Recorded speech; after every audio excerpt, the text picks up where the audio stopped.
What inspired the podcast?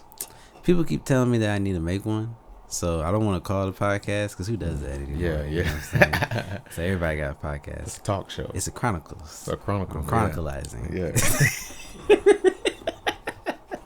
I'm chronicalizing. No, it's funny, man. One of my favorite podcasts is when Kevin Hart went on The Pivot.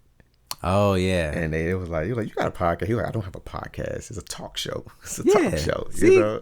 Yeah. He like podcasts, what you all do. Mm-hmm. Yeah, I want to chronicleize people's histories and their memories. You know what I'm saying? So yeah, that's what we're doing today. This is the Key Memory Chronicles, and today we'll be unlocking the key memories of Jaquial Durham. Jaquiel. See, why do I always say Jaquiel? Man, I don't know. It's all good. I've been saying that for a minute. Yeah. I do know it's Jaquiel though. Yeah, Jaquiel. Why do you let me just say Jaquiel? No, I didn't. I just stopped you. Oh, today you did. But I've been saying that for like forever. Do other people do that? Oh yeah, everybody butchered. Okay, I understand. My name's Keyshawn, and Yeah. everybody butchers that. I get Kayshawn, Kayshawn. I I'm know. like, where the K at? I mean, wait, where the A at? Yeah. Because they say Kayshawn. So, Jaquiel. Jaquiel. Like quail, like the bird quail. Just put a J in front of it. then that is a bird. Jaquiel, and then Durham. Durham, like Durham, just Durham. Durham. This is my guy, by the way, but as you see, I'm not good with names, but I am great with people. So today we're interviewing Jaquiel, and I'm just gonna leave it at that. He's a great guy. Legendary in my eyes, young legend. He's done a lot of things out here in the world and business, and I wanted him to be on here with these early episodes because I want to talk to people that I consider the homies. You know what I'm saying? So you one of the homies. You know what I mean? And today we're going to start with, as you see, I'm still getting my order together. Yesterday I had an iPad, and the iPad was this big. And I was like, I don't think that works. Another time I tried my phone, and my phone was just like sitting here, and I kept doing this, trying to read, and I was like, that's not going to work. So today, somebody had the bright idea of saying, why don't you just put it on a piece of paper? And I'm like, man, I used to do the I Do Music podcast with Sammy. Sammy approved it. She always printed out papers, and it looked clean. So you would have thought, you would think I would have known that. But this is about you, man. How you doing today? Man, I'm doing well, man. I'm doing really well. I'm okay. Okay. I'm okay. Why just okay? Well, you know what? I'm going to say well. I'm well. I like well. I'm well. And I think I use well because I remember, man, I used to think well was like a negative thing. I used to think well was like negative. I had to be like, I'm good, but I'm really not good. But I'm well. It's kind of in between. Like I'm bad and good. I'm okay. Okay. I'm good. You know what I'm saying? Got a little bit of whatever, but I'm well. I haven't thought about it like that. Yeah, I'm well. Okay, I've been saying these days, when people say, how you doing? I'd be like, I'm great because I woke up today. It's kind of cliche to say, but I've been feeling that, like, I feel like I'm great because I woke up today. I woke up today, so I'm great, as always. Yeah. I don't think I said it like that, but it's somewhere around there. Yeah. Because I started saying, like, I'm good and stuff, and then I started telling people the truth, like, nah, I'm, like, really doing bad right now. And people didn't like that. They was like, you bringing a lot of negativity around us. And I'm like, yes. So I like well, actually. Well is like, it's like warm if you put it in water context. It's in between cold and hot. You know, like I'm between good and bad. Yeah. I'm in the middle. You're somebody that I feel like I've seen embrace imperfectness through the history. You know what I'm saying? There's a lot of imperfectness that we've seen in our history, in our community. And I've seen you with your companies, which we're going to get into, like, you know, embrace that and try to change the narrative. And I just want to start, like, way back when you was Lil J. Like, talk about that upbringing so we can get to how you started your company, Public Culture Entertainment. Before that, how did we even get there? Take us on that journey. Man, you know, I've been sharing this story more, you know, and I'm going to say why I'm like really been thinking about this very question that you asked me and like the things that are missing from it. And the things that are missing from my story is the imperfection. Like, I feel like I haven't shared enough of like my imperfections. So for me, you know, and what made me think about this was I watched the Dear Mama documentary, Pac, Oh yeah, and his Tupac. mom. Yeah. I watched it over and over and over and over. Dang. Yeah, It was that good. it was that good to me. Very inspiring. It made me realize the life, the part of my life that I haven't told. And I think this is why I say this is perfect timing. Okay. So let's get into it. Let's so go. man, middle school for me was really like I was a badass, man. Like, you know, 6th grade expelled, 7th grade expelled, 8th grade I went to school for a week and they said, "Hey man, you gotta go," you know. Wait, you? Yeah. I would not have expected that. In 9th grade, I went to alternative school. And in 10th grade, I was able to go back to my neighborhood school. Mm-hmm. And so during that time of like, you know, getting kicked out of school and kind of just, you know, just adolescent, I was I was put into this Big Brother Big Sister program. And the Big Brother Big Sister program was a program that's in South Carolina that actually has like a basically you get mentored. They put you with a mentor. I didn't know those were real programs. Like I always saw it like on TV and stuff or like heard about it, but I didn't actually know those were like Yeah, that's real programs. Real, man. And so, you know, I was on probation or whatever, and so part of my probation was that they put me in the Big Brother Big Sister program. Basically, what age you know, was this? You was on probation. 7th grade. In 7th grade, you was Yeah. in Yeah, 2 years. And my probation man. officer would come to the school every Tuesday to check my grades. It was like either like, yeah, like once a week they would come to the school. And it wasn't just me that was on there, because it would be like I get called to the office, and then I'm going up the steps to the principal's office or the office, you know, the front office of the school. And I see my probation officer, I see another student walking down, like, oh, she must have just checked him too, you know. So Menace to society. yeah, early. man. So my big brother, my big brother was this elder OG. Like, I ain't gonna say OG, but he was like an elderly guy. And he like, you know, wore dashiki, wore kofi, and he was an omega. And this man like changed my life, changed my perspective on life, man. You know, like our first interaction that we had, he took me to a mosque, and he took me to the mosque, and that was my first interaction. Like, you know, I grew up very Baptist church, you know, like very Southern Baptist. And what is a mosque for the folks that don't know? Because I really don't know. Yeah, a mosque is basically where like the Nation of Islam or any Muslims go to church. It's like instead of a church it's called a mosque. Oh, okay. So he took me to a mosque, but this mosque was basically the Nation of Islam. Like this was my introduction to like really like Elijah Muhammad's Nation of Islam. Yeah, this was like my introduction to Elijah Muhammad actually. And he took me to our local mosque. And those guys to this day, I'm still cool with. Like, still very much can call some of these men to this day and say, hey, like, I need this, hey, I need that, or hey, I want to organize this, or hey, I got this idea. And so even when I go to New York, I went to New York one time and I wanted to go to Mosque number 7, which was the mosque that Malcolm X started. And so I called one of the guys from the mosque in South Carolina. I said, hey, I'm in New York. You got some brothers that you can introduce me to, and let them know I'm coming to the mosque so they can make sure I'm good and make sure I find where I need to go. And, that, you know, basically just embracing like, yo, okay, you in New York, we're going to make sure you're good in New York. And so that was my introduction to the Nation of Islam. Like this. So you're part of the NOI? Nah, I'm not part. I've thought about it. Like I was when I was in the 8th grade, and that my first day at the mosque, like I literally, you know, like they gave me, you know, the Message to the Black Man, the book written by Elijah Muhammad, and that was like my gift of like for coming. I haven't read that, but I've seen experts from it, and people talked about it. I'm like, it's a book I see that opened up a lot of people's minds. Oh man, like that was what I read before I read Malcolm X.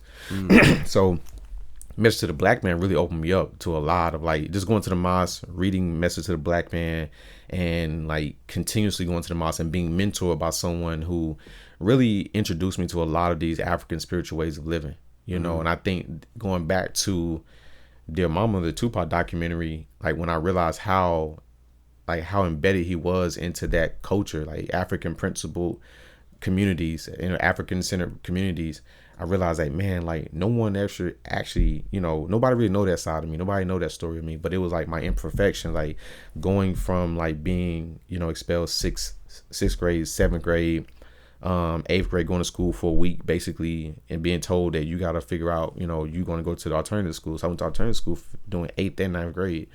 And you know, like again, had I not met my mentor, you know, I would have never like actually been in these spaces of actually high thinking, you know, like African way of thinking, Afro-centered principles, morals, like, you know, What was it that actually like triggered you to feel like that change? You said you was all over the place. Mm-hmm. So how did he, I guess, awaken you or even spark interest in you when it seemed like you just didn't care at all at that age?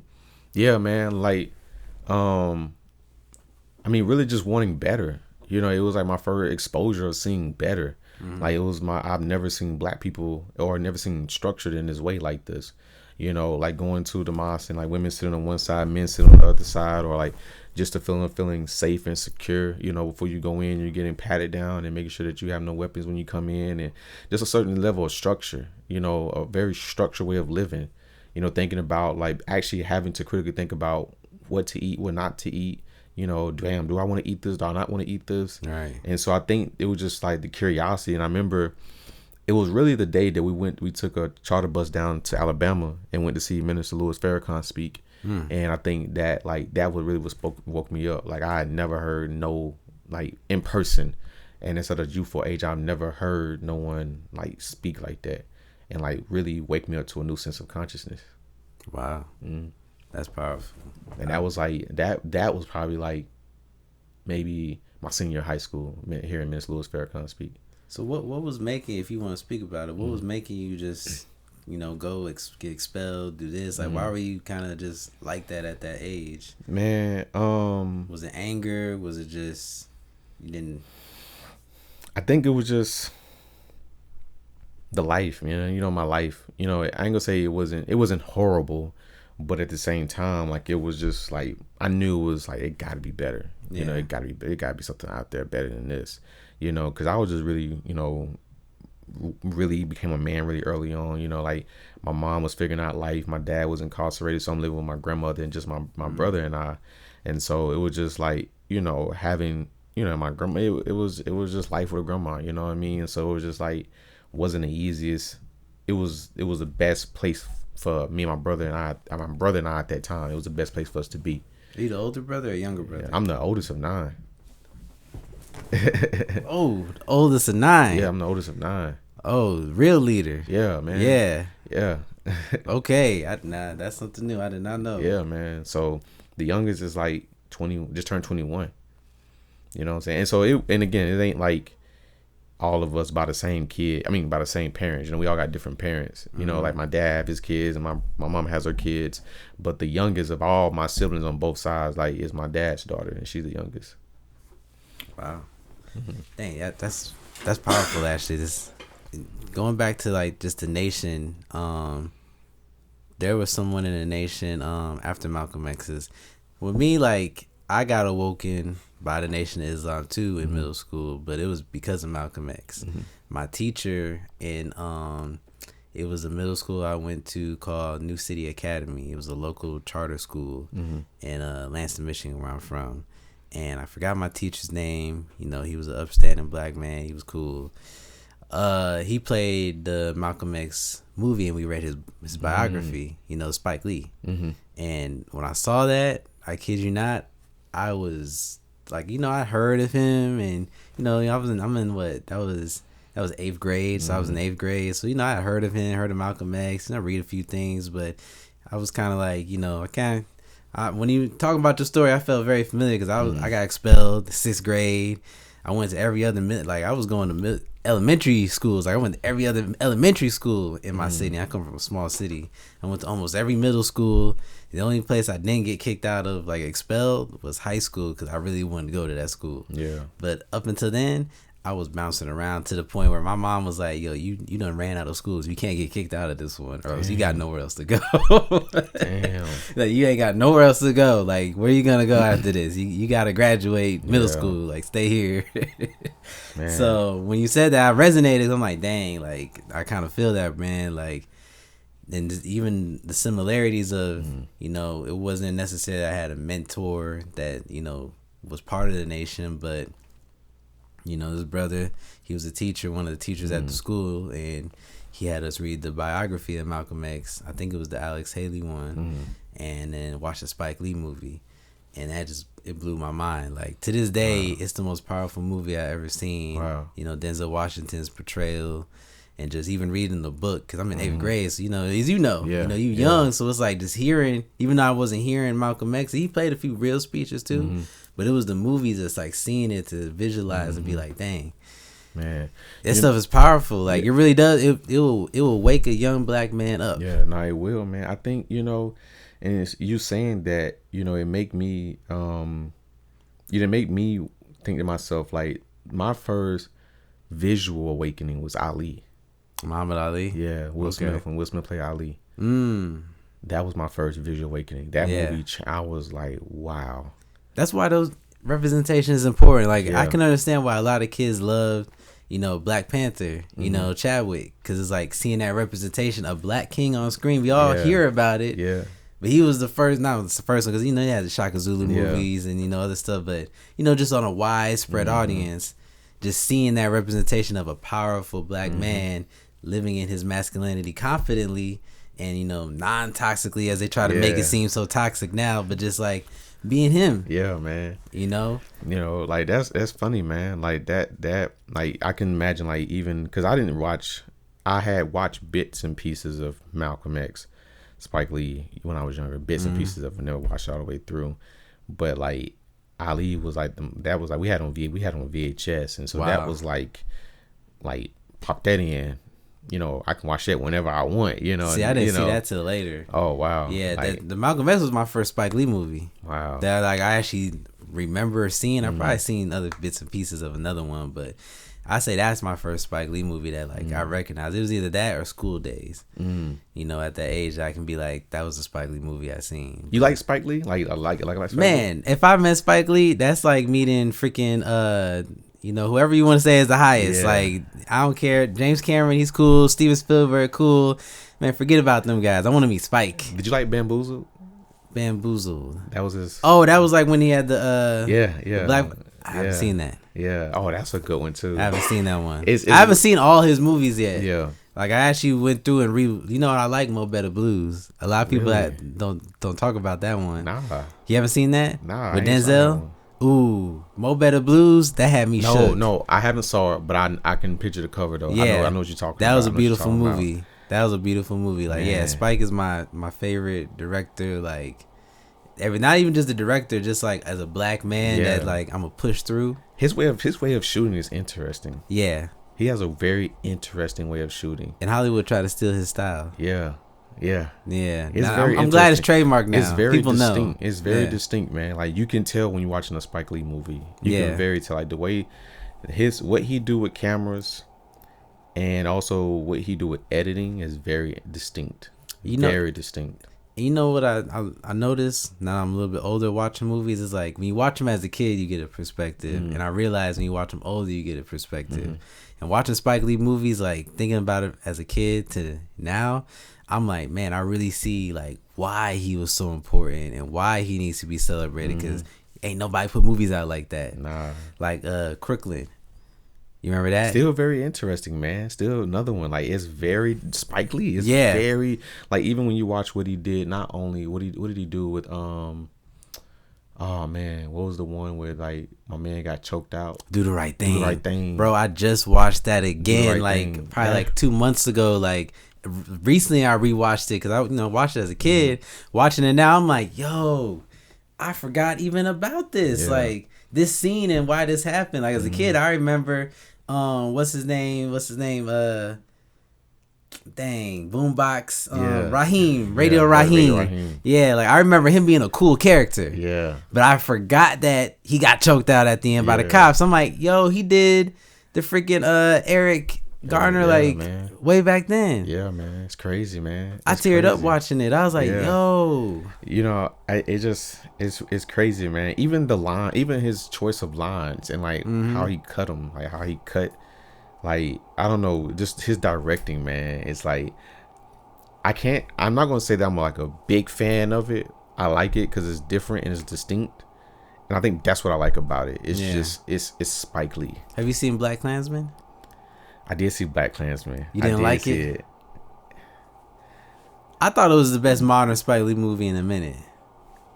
it didn't. I couldn't watch it, and that's one of the movies where I'm like, I don't know if this is. It doesn't give me Spike Lee. It doesn't. It's because it's modern Spike Lee. It was very modern, but I thought it was a good modern Spike Lee.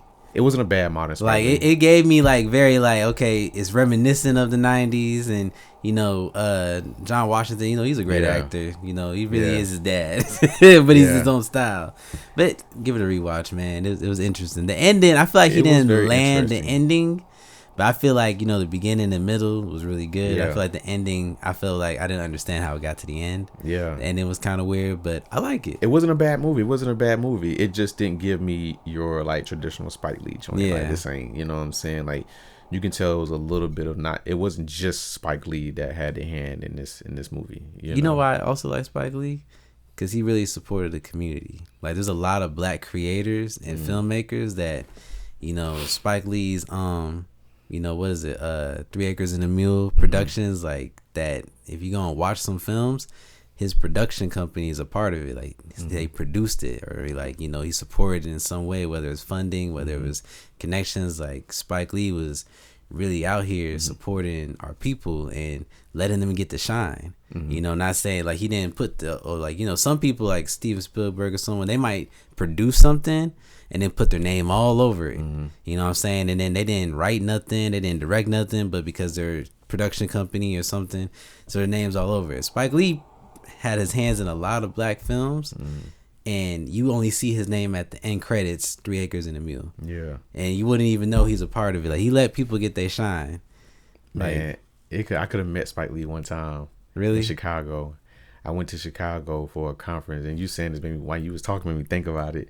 And I remember going to this conference, man. It was an education conference, and it was a HBCU party, and it was like basically all educators from who went to attended HBCU. But I think it was like, you know, or educators, professors, and scholars who taught at HBCUs. I think it was like it was a HBCU party plus frat and D9 party. Yeah. And so I get there, and I'm sitting with my best friend, and he at the bar, and I you know, Uber from the hotel to the party, and I was meeting him there, and he said, "You're not gonna believe who was just sitting in the chair that you just sat in."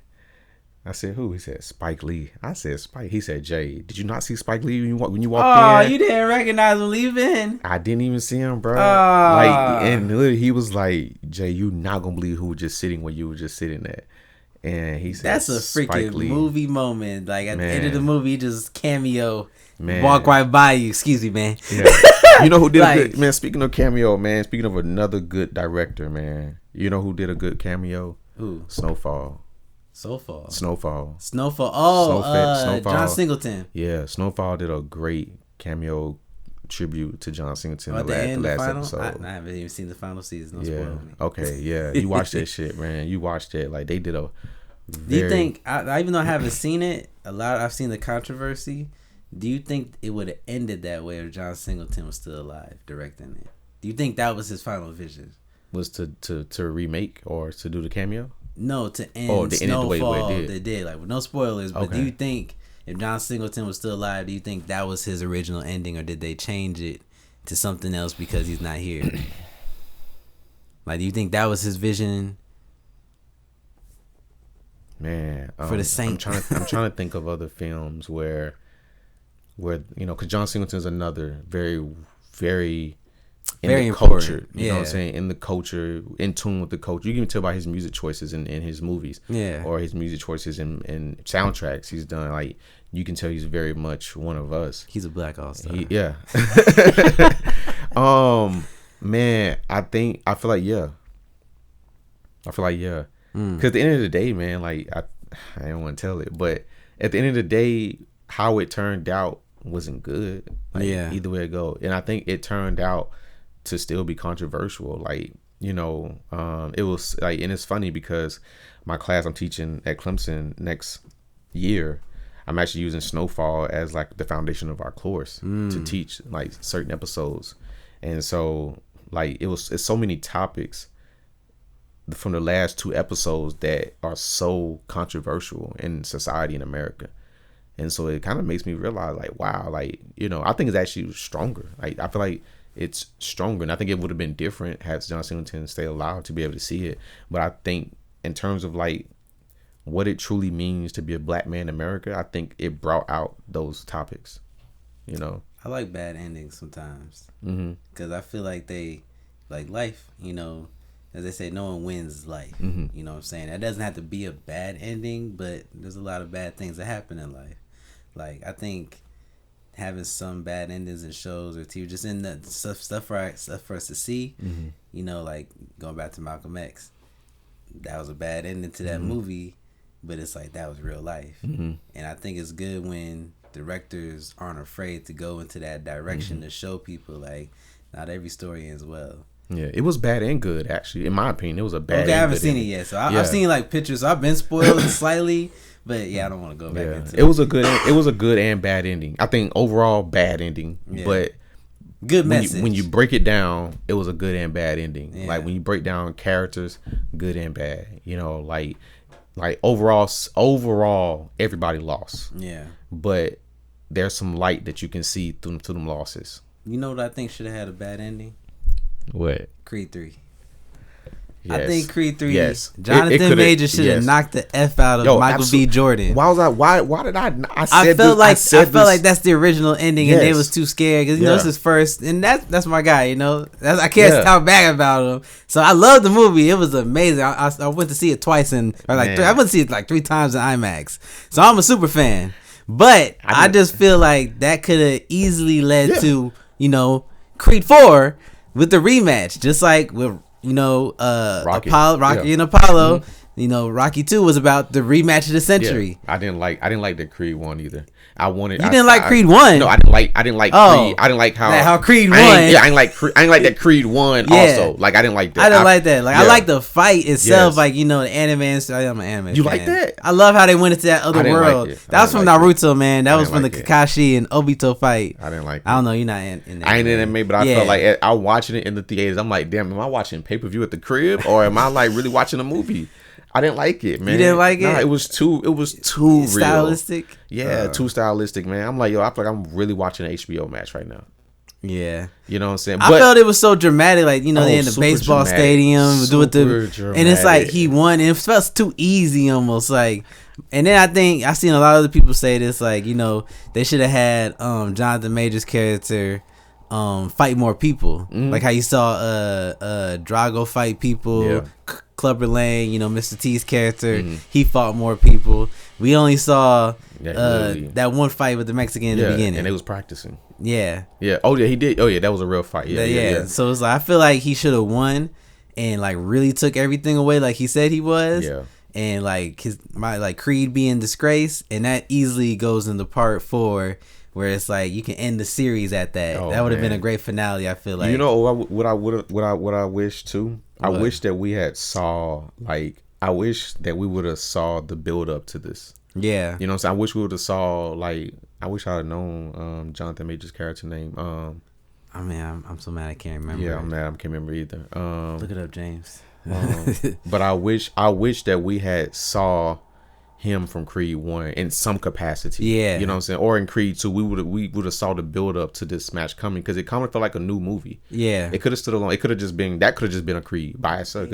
Damien. Yeah. Yeah, like, I wish. And then also, man, it would have been cool, like, you know, tidbits like that's like, you know, not gotta be big, but it's like you can we saw we saw this coming. Like we it's not like almost like a Marvel movie. Like you watch Black Panther 2 and you're like literally wondering like how they're going to really move, you know, Ironheart. You know what I mean? I'm already thinking like, damn, like I'm glad we're being introduced to this character in this way. You know what I'm saying? I wish we would have been introduced to Damien and other Creeds, or be introduced just to his name. Like someone say something like, yo, Damien wrote you a letter, like even if it was just a childhood thing, like even if it was like a going back to the childhood scene, like maybe we would have saw like his friend, you know, him as a, because we saw like, but you know they did really write this like because of Jonathan Major. They literally wrote the character for him, so I get it. It's still good, but I think Damien should have beat up. Yeah, he should have won. won. He should have beat it down. He deserved to win. Yeah, he did. He did. He deserved to win. He wasn't a villain. He was an antagonist. He was, exactly. And not all antagonists are villains. Okay. Yes. Like he deserved to win. And you know what? Other thing, man, about that movie too, man. Like it was. I don't know if this is Michael B. Jordan's directing style, but I wish there was more. Like I wish the lines and some of those scenes were so strong.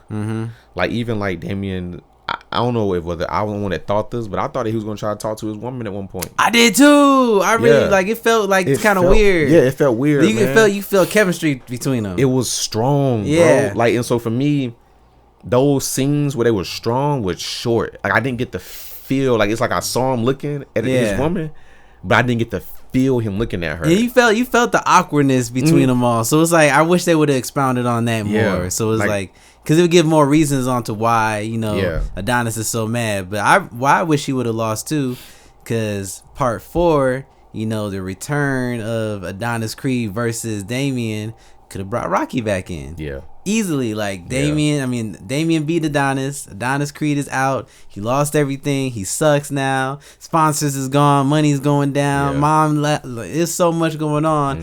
And then Rocky comes back in like, hey kid, you gotta get up. Yeah. Yeah. We got one more round. You think the daughter was introduced too early? No, because she was in the second movie, so I think that was good. Yeah. But I almost feel like Creed 4, we definitely gonna see her fighting. Yeah, pretty much. He pretty much set that up like a death boxer. It's too early, man. Yeah, if he would have lost, that would have been dope. Because, like I said, it'd been easy for Rocky to come in. How many Rockies do we have until Creed came? Like 6. Yeah. I feel like let's give it 6 Creeds. Yeah. We could have got the baby and we could have got the baby at 4, and then little. Well, no, the baby came. Rocky's kid came in Rocky 2. Oh, for real? Yeah. But I'm a Rocky fan. But we never saw Rocky's son actually do anything though. Yeah? No, he never boxed. Okay. We saw him training as a kid. When he grew up, he didn't become a boxer. He went to the corporate world. Okay. Yeah. I'm a Rocky fan. That was a film right there that got me pumped. So Creed 1, like that film made me cry. I can't lie. For real. Yeah. Like what's his name that directed it? Ryan. Ryan Coogler. He made some fantastic films. Like Black Panther is not his magnum opus. I think Creed is. Creed and Fruitvale Station. Those movies right there. I feel like he was in his bag. Yeah. Black Panther is great too, but Disney is a part of They do good that. together, man. Yeah. Yeah. Michael B. Jordan and Ryan Coogler do definitely. That's why Killmonger was so fire. They built up to Killmonger. You like Killmonger? Oh yeah, I love Killmonger. Killmonger did nothing wrong. Was he right? To some extent, yes. He was right? I think so. I'm surprised Disney let a character like that be out. You know what I'm saying? I saw both perspectives. He was wrong for like, I'm out of just, take over the world, what I'm saying? Like on some cliche villain stuff. But I do feel like there's a universe where Killmonger and, what's his name? Black Panther's actual name in the... T'Challa. That's crazy. I'm a comic book fan. I didn't remember that. T'Challa and Killmonger in another universe could have came together and figured it out somehow. Maybe not because Killmonger has so much, hate inside of him. But he asked to die too. That was the crazy thing. Like Killmonger wanted to save him. Yeah, he was like, nah. It's like good intentions and kind of messed up way of getting there. That line in the movie was trash. What? Throw me in the water. You think it's trash? I didn't like that line. It was too. It was kind of cringy. It was like he kind of put it in there, but it was fire at the same time. You didn't like it though. Why not? I mean, it was kind of cringy, man. It was kind of like,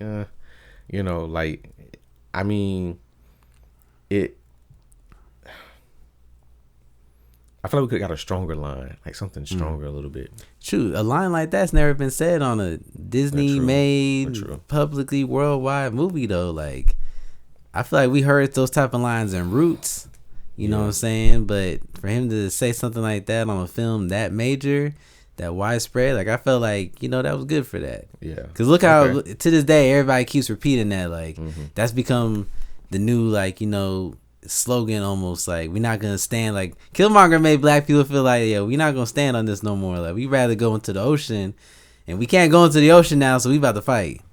I feel like that inspired people. Yeah. But I see it where you're coming from at the same time. But I love it. I like it. I think it was right. Okay. For the time. Yeah. Yeah. And for that movie too. Yeah. Yeah. Okay. Because Black Panther 2, I get it. I don't say nothing bad about it because I cried. I cried about it, but you did. Yeah, man. Like at the end, like it was a lot going on. It was a lot going on. It wasn't better than Black Panther 1, but for obvious reasons. The mom didn't have to die.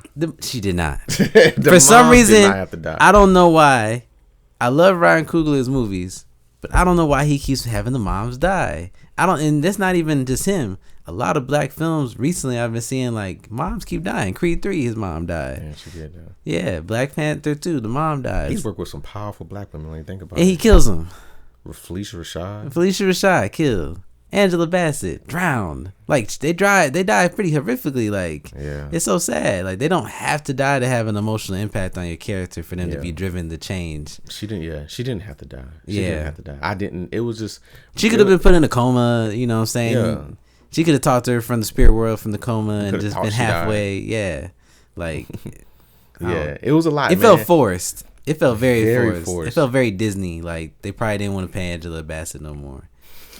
That's really what it was. They probably didn't want to pay the queen for real, the empress of the films. They didn't want to pay her. Yeah, man. I ain't gonna lie to you, man. I didn't go watch. I mean, I watch it a lot because my daughter loves to watch it. So I've seen it so many times. Like that 3 hours seem like an hour now. But man, like I'm like, you know, and again, I'm gonna admit this, man. I don't know what it was about the last fighting scene. Yeah. But a part of me wish that I could have seen that fighting scene with Chadwick. Man. Like it's nothing against the sister. Shuri. It was very hard to watch Shuri do that fight. Yeah. It was very hard to watch. I think woman it do was that pretty fight. realistic It was though. Like she got amped up. Like in the comic book, she becomes Black Panther. Mm-hmm. So I felt like, you know, in real life, in real comic books, Namor would have like destroyed her in the comic books. Even in the film, it's like Namor should have destroyed her. Mm-hmm. And he got hands on her. But I see what they was trying to do. Mm-hmm. You know what I'm saying? I don't think it's bad. I don't think she could just win in a straight up fight like out of random. She couldn't win because look how much she had to do to catch him off guard. Yeah. But for what it was, I like what they tried to do, and I appreciate I appreciate Marvel for just paying tribute to Chadwick. Mm-hmm. You know what I'm saying? Like facing it instead of trying to replace him. A lot of people's like, no, replace him. But I'm like, that tarnishes his memory in my mind because it's like, yo, he really impacted the world. Like, let's stand on it. This really happened. Man. And I think it made kids, like, you know, my little cousin, his name Dash, like, he was a Black Panther fan to this day. And, like, he knows that, you know, he's gone. The king is gone. But he loved Black Panther too. You know what I'm saying? Like, a lot of people and kids appreciated that because it let them know, like, yo, we really did lose someone. And now Chadwick is in the lines of like Malcolm X and them. Man, he's played. Man, he played a lot of good. He was very intentional with his characters too. Man, he played damn near every black icon we can think of. Yeah, James Brown, Thurgood Marshall, Jackie Robinson, 42. That's a movie that opened my mind up right there. Oh, really? Yeah, when I saw that, I went to see it with my mom. And, like, I was always a Jackie Robinson fan because I'm a baseball fan. Yeah. So, I was always a Jackie fan because I didn't know any other black person that played baseball. So, when I saw that they was making it, I was already a Chadwick fan. My first Chadwick movie, I think it was called The Train. And he played a football player that unfortunately died from cancer. Mm-hmm. And that was, like, his big breakout role. Mm-hmm. And I don't know... Like, it was like a smaller film, but it was based on a true football player who made it to the pros. He's one of the first black running backs. I think it's called The Train or something like that. And because that was like his nickname. And he made it all the way to the pros back in the time when, you know, black players weren't there. And he was one of the first black players to make it to the league, but he never played a professional game because he had brain cancer. Wow. And so Chadwick played him, and that was like the first Chadwick thing that I remember. I'd probably seen him and just didn't recognize, but that was the first one I seen him star in as a kid. That opened my mind up and made me be like, dang, like I was like in middle school when I probably saw that, and I was like, I was crushed watching that, because I was like, man, I watched him. He put in so much hard work, and then, you know, he had brain cancer, and then to see Chadwick in real life put in so much work and be taken out by cancer, it was like, I was like, wow. Yeah, I mean, you know, it's funny, man, because you know, Chadwick Boseman is like literally like his where I'm from, his hometown is next town over. So like, you know, his high school he went to would like our high school played their high school or plays their high school. And so I mean, it's just crazy to really see. You know, I really enjoyed it, and I had the opportunity to talk to some of his family members, you know, after he passed away. And it's I do wish that the state of South Carolina and like just his hometown, they did something to tribute, but I feel like something more impactful. You know what I mean? More impactful. I wish they would have done more to really like shed light on like the legacy he left and just the film world, like the films, the people he played, like you saying, very intentional. And I just think, man, like, like this guy's plays, he was great at what he did, man. He was amazing at what he did. And just to really, but one of my favorite Chadwick Boseman movies, man, 21 Bridges, man. Man, yes. 21 Bridges was good. That was it felt like a 90s like top movie, like something you would see like Shaft. No, it felt like in the white people movies. Yeah. It felt like that. It felt like I'm trying to think of like action movie, white police action. I'm trying to think of like the names back then, like that was like doing that. Like dang, who was that? Danny Glover and Mel Gibson. Someone like Mel Gibson, it was kind of like a big Gibson, action star, Bruce Willis, like that kind of level. Yeah, where it's like that's exactly how I felt. And it was like, but it was us, and it was him. And I was like that. I watched that. I actually bought the movie, man. Like, and I was like, yo, I'm sad no one really talked about this. I don't get it because it was like close to when he passed, but like, man, but let's go back to Black Panther right quick, man. And I think something interesting about Black Panther, man, is what you think? The little boy who played. So at the end of the movie, when he went and bought up the neighborhoods where remember the little black boy at the end of the movie? Yeah. Like I'm wondering, should we have remembered his face for some reason? The little boy, he plays in The Shy, and he played in Moonlight. He was the youngest boy, Chiron. And him, I can't think of his name right now, but he was at the end of Black Panther, and I'm wondering, like, will he come back? Would he come back? His character in Black Panther was just so like something like he's a character we can't forget. But he's someone, so I'm wondering, like, who is he? You know what I mean? Like, is he gonna be? I'm just wondering what he gonna be like. Will we see him basically get into the Marvel world? That'd be cool in some capacity, I would like that. So, yeah, man, his character stood out to me in Black Panther too. As I have to watch it because my daughter want to watch it all the time. Yeah. Like, so yeah. And that's what I'm saying. Like, Chadwick really changed the world with that. And I even though Marvel movies are kind of like going downhill as everybody sees, I like that. When he passed, they show tribute to him because, at the beginning of Marvel movies, they do the logo where they're going through the comics and see all the characters. He's the last one that you see, in his full Black Panther suit. And they did that. They still do it. Like, he's still the last character that you see in the opening sequence. Like, I literally saw it when I went to see the Ant-Man and, like, everything. Like, you see Chadwick character as the last character. And I think that's just it's a small detail, but it's a detail I always appreciated because I'm like, they're aware of what that movie did and what he did. And I think it's cool that they show tribute to him just from the title sequence, just seeing him at the end. Just little things like that. Yeah, man, I understand that for sure. Yeah. But even getting back to just, these powerful black figures, I just noticed you have Malcolm X tatted on your arm right there. Yeah. And I was like, dang, like I kind of want to jump back into that because, you know about Dr. Khalid Muhammad? Yeah, Dr. Khalid Muhammad. Yeah, man, that is a brother right there who I've listened to a lot of his speeches, his talks, and I've always been like, because I've seen people say like he was considered like a 90s Malcolm X, but I really feel like he was his own man. He definitely was his own, but the story of how, what happened to him, with Farrakhan, about,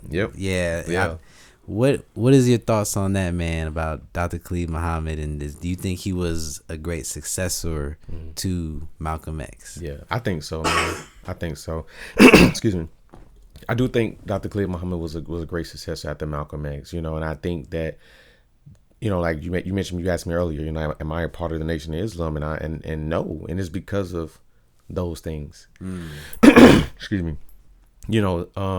Seeing how, because when you, the autobiography of Malcolm X is great, but there's one other book called, Blood Brothers: The Fatal Friendship Between Malcolm X and Muhammad Ali. I've heard of that. They based that off the movie One Night in Miami. Yeah. Have you seen that? Yeah, I did. I love that movie. The color palette of that movie is phenomenal. Beautiful movie.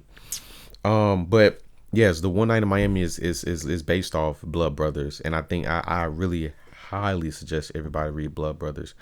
But man, like, I remember reading that book. I was on a flight, man, and I finished that book on a flight heading. So I forgot where I was heading. So I was heading internationally somewhere.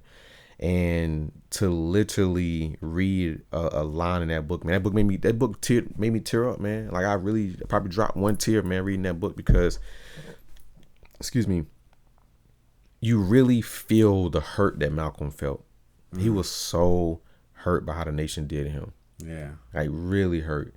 And you know, in the book, you know, the words was, you know, he felt outcast. You know, he felt outcast, like an outsider. And I think that, like, you know, I don't know what it is about, you know, the nation, and, you know, really just when people are powerful, man, they powerful. When people have a message they got to say, they got to say it, you know. And I think Malcolm realized, like, how the only way he going to be able to get done what he want to get done, he had to do what he had to do. Yeah. You know, and granted, he may not wanted to do it, but I think also, man, like, again, like, I really do feel in that, you know, Minister Farrakhan had something to do with Malcolm's death, for sure. I do feel that way, and I feel like Minister Louis Farrakhan had something to do, you know, I think the Nation of Islam has something to do with Khalid Muhammad. You know, like, these men, like, you know, like, yeah, man, like, and I think just like Elijah Muhammad had something, you know, felt the way about Malcolm X. Yeah.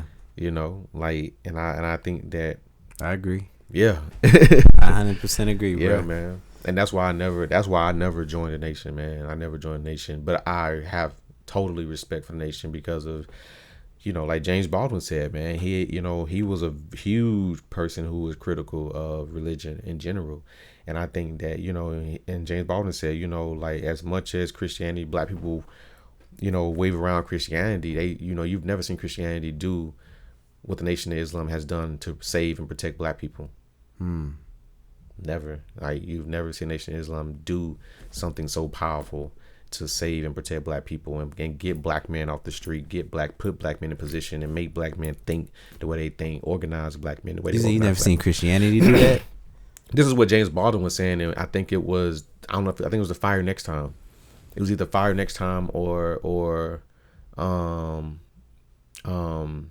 I think it was the Fire Next Time where it was the Fire Next Time where he talks about how powerful Nation of Islam was, because when he went to have a lunch with Minister with Elijah Muhammad. I didn't know they had a lunch. Yeah, they had a lunch together. He went to Chicago to have lunch with he was in Chicago, and he was invited to go have dinner with Elijah Muhammad, and he was saying that, you know, he was saying in the text that he had never been too fond of religion, but he knew that Elijah Muhammad was someone who he wanted to speak with and talk to because of how they've saved and protected and organized black men the way that they've done, and he's never seen even Christianity do that. Oh, okay. And that's why the Nation hurts me, because of that. And I'm a James Baldwin fan. Like, I love James Baldwin, his poetry. Like, he's literally the male Maya Angelou. Yeah, absolutely. And the fact that he did that and said that, that's how I feel. I feel like the Nation, you know, even we go to like 5%ers, you know, all that stuff, like, they really do build us up as boys and the men a certain way with morals. But there is a lot of negativity that comes with that, because if you step out of line, you get punished a certain way, and that punishment is very severe. And I feel like that's what takes away a lot of, you know, positivity from that type of movement, because they take out our black men at the same time. They take out our black boys.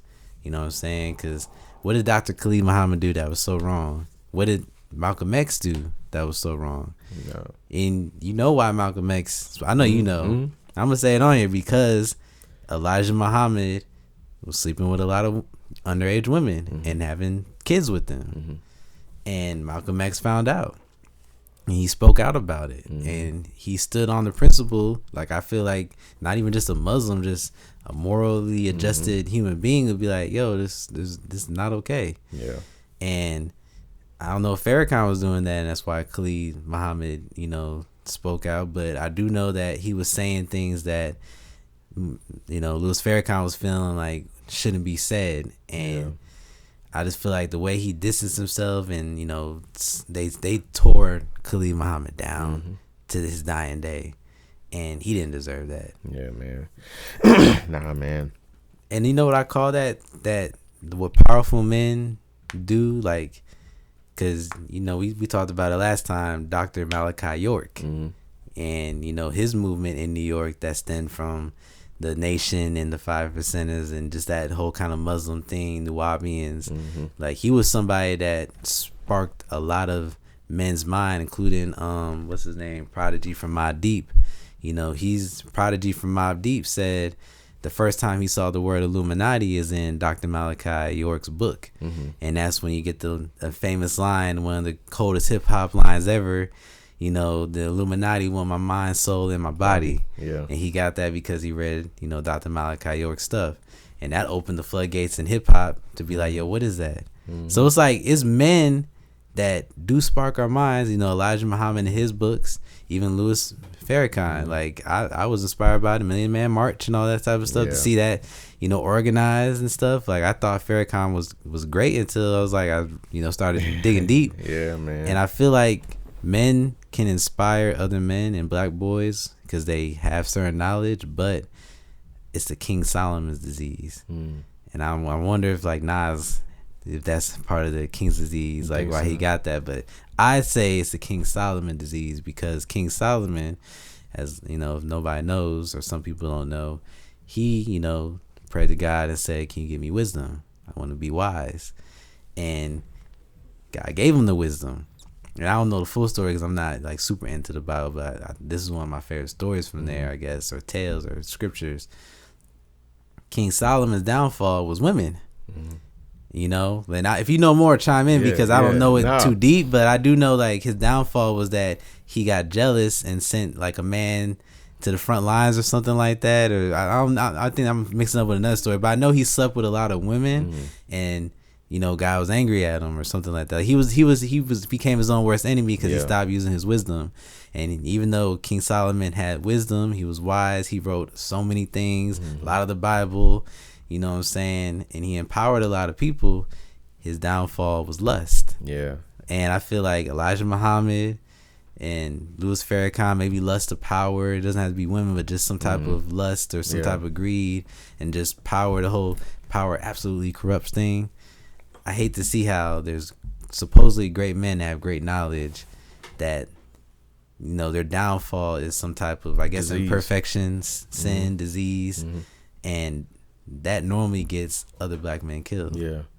Yeah, man. Nah, I mean, that's powerful. I mean, you got me thinking about the Nas King disease and like the analogy, the alignment of story between King Solomon and, and it is, man. If people who, I'm a huge fan of, Nas is my favorite rapper. Heck yeah. And so, like, I listen to King Disease probably more than I probably a lot. I find myself going back to King Disease 2 a lot. But, that's really essentially what it's about, man. Like men who come from certain backgrounds, men who come from certain backgrounds and get to where they want to be. They get to where they want to be and kind of lose themselves. Yeah. And like, I can only imagine, man, like what it's like to come from having nothing to you having a lot, and then you find yourself in Beverly Hills and lost in Hollywood. Yeah. You know what I'm saying? Everybody throwing themselves at you, but like, you got to use wisdom, man. You got to use guidance, man. You got to, and I think that's one of the things that I've realized as I've gotten, as I'm approaching 30. And I'm thinking like a lot about, man, I got to use my wisdom. I got to use my guidance, man. I don't want to fall to the disease. Yeah. And I'm glad I'm actually realizing this early on. And I think that's one of the things that, us as men really got to get to the point of like really realizing like, how do we use, our wisdom and our guidance and our experience, man, to really, and that's why I love Nas, man. Like, and it's small lines, man, that Nas say that make me think about him differently. Like what? He had this one line. He said, he's had his one line where he said, I walk in the house. He said, I walk in the house and wash my hands. All the evil I pray off. Yeah, I don't know that line. God, man. Yeah. You know what I'm saying? Like, I'm like, whoa. Because even in it, again, going back to Islam or Muslim principles, man, and Muslim practices. That's one of their practices. Really? Yeah, man. One of their practices is that you walk in your house, man, you wash your hands, man. And you know what I'm saying? And it's just small things like that that make me really think about Nas differently. Yeah. Like and for me, that's a powerful line, and so, and he reminds me, this certain way of living life, man. Yeah. It's a very chakra type of life, Yeah. It's a very sacred woman type of life that Nas lived. You can tell. And it was crazy. You got more to say? No, go ahead. I was gonna say, just thinking about like tying it together with the whole King's disease. Nas is a great black man that I do believe fell to the King's disease because his marriages didn't work out. He's admitted to being sleeping with a bunch of women, and it's like the fact that he's aware of that, saying that. I think it's powerful because they're owning it. Because look what's happening with Zion Williams. That's a King disease in the making right there. Oh my God! Come from nothing, and now he got all this going on. And I feel like I look at myself, kind of like how you saying, like you kind of look inward, and I look at myself and I say, I think I would fall to the King's disease because I've already fell and I'm not like at that level. Yeah. You know what I'm saying? Not gonna say I ain't a king, but I ain't a king with a castle that big in a country that's trying to throw themselves at me. Man. So it's like I've already fell to certain sides of lust that I look at myself and like I'll be like, man, I'm ashamed of that. Yeah. So imagine the pressures of having that level of a King's disease where can you really control yourself? Because now I pray to God and I be telling him like, yo, I do want the wisdom you gave Solomon, but I also want the self-control to be able to use that wisdom because I've lacked self-control. And I think a lot of us, as men and even women, like people in general, we lack self-control. Shoot, Adam and Eve ate an apple and they didn't have self-control to not eat it. God said don't eat it. They didn't have self-control to not eat it. So I think, well, for me, I pray to God and be like, I want the wisdom, but I also want the self-control to use the wisdom when I don't want to use it. Yeah. You know what I'm saying? That's real, man. That's real. And that's, like I was saying earlier, man, you caught me at a good time because, I've been rebuilding my relationship with my mom and, kind of like really thinking more about, like, I know what my vice is, I know what my disease is. My disease, and it is women. And man, why is it always women? Yeah, it's women, man. Yeah, that's my vice, man. And not always in a very physical manner either. It ain't even. It's just something that like can be distracting at times. You know what I'm saying? And I think that my mom and I had a really good conversation a couple of weeks ago. I went and spent the week with her just to go hang with her and just be with her. And and she actually kind of like called out my disease. Dang. You know what I'm saying? She called it out, and she was just like, that's one of the things she was just like, that's one of the things I see that I don't like about you is that, what I'm saying, like you really, how you treat women, and it really made me, and she owned up to something, and she was just like, you and your brother, y'all really are like, y'all treat women and be with the type of women y'all be with, or choose the type of women you choose because y'all have mommy issues, and that was my first time ever actually my mom, and I knew it. It's my first time I hear my mom actually kind of own up to it. What and are say mommy issues though? Her daddy issues. Yeah, what mommy issues can be kind of like, if like I didn't grow up with my mom like that, like I spent a lot of time with my grandmother growing up, and I think that it can be just not having your mom around, because like most men or kids are kind of, that's their everyday parent. My mom wasn't my everyday parent as I grew older. And so like for me it was like, I'm learning now and I'm thinking now like, damn, like I know the type of man I am. Had I spent a lot more time with my mom, grew up with my mom, I realized I think I would have been a better man because I can really sympathize with my mom's like really what she's like, her challenges raising children and seeing that, like seeing her like she like struggle to raise all her children. And so I didn't really see her struggle as she raised us, you know what I mean? Like, like not every day, but the years I spent with her, like I felt the struggle because I was there. But even my mom, like really doing something she didn't want to do, which was, excuse me, which was like, essentially like, okay, I'm gonna let y'all go stay with your grandmother. Like that was a choice that I know that she didn't want to make, but she made it partly because I wanted it, and partly because she felt like this is really the best choice at this moment for me, because I can't raise all of y'all by myself no more.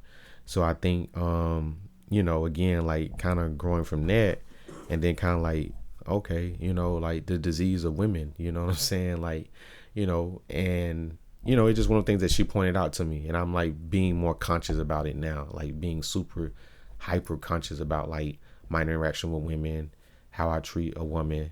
And not that I treat them bad, nothing like that, but I think it's just more intentional now, like in self-control. Like choosing to just not.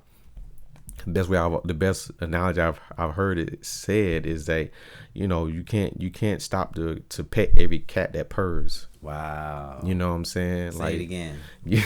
you can't stop to pet every cat that purrs. Dang. You know what I'm saying? So I've like stopping too much. And so now I'm really truly like being more attentive to that, you know what I'm saying? Or being attentive to the fact that this ain't the right time for me.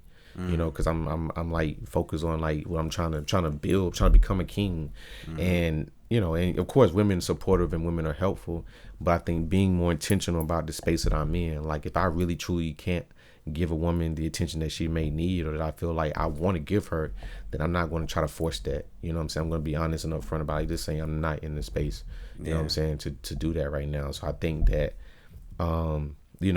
trying to manage the king disease is where I'm at. Like how do I manage the disease? How do you manage the disease? Yeah, you know what I'm saying? Then like it's not women, like I mean, if you listen to king disease, it ain't even just like women. It's also like money. You know what I'm saying? Spending money uncontrollably, and like how do you invest your dollars versus all these other things. You know what I mean? Friendship. Yeah, yes. Like friendship. I mean, like throwing it on women. So I think, man, I really love Nas King Disease because I really truly feel like it really talks about like, I think sometimes black men don't really know what comes with the life that they desire, that they may desire. If you desire to get to that point of like you are a Hove, you are a Nas, or you are a Ross, or someone who's like this very business oriented man, and you are where you are in life, and it ain't got to be someone like that of that caliber. But if you're a man with status, like sometimes I feel like for me it's my education. Granted, like I don't really care about my education that much to where I'm like,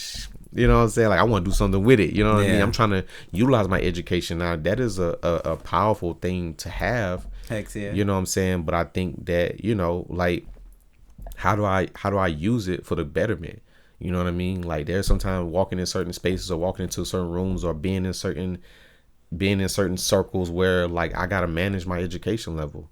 You know what I'm saying? Like I'm not gonna sit here and like, if I know that I'm in a space where I know someone may be inferior to my knowledge, I'm not going to just talk that talk. You know what I mean? Right. Like I read the room. Yeah. You know what I mean? And be mindful of the space that I'm in. Like not abuse, you know what I'm saying, or impose this, oh, he, this bougie, smart ass Negro. You know what I mean? Like, you know what I mean? I want nobody to feel like they can't have a conversation with me or they feel like they're not smart enough. Like, I don't want to do that. There's some kings that have that disease. Yeah. That want to make somebody feel inferior because they think they the king. Mm-hmm.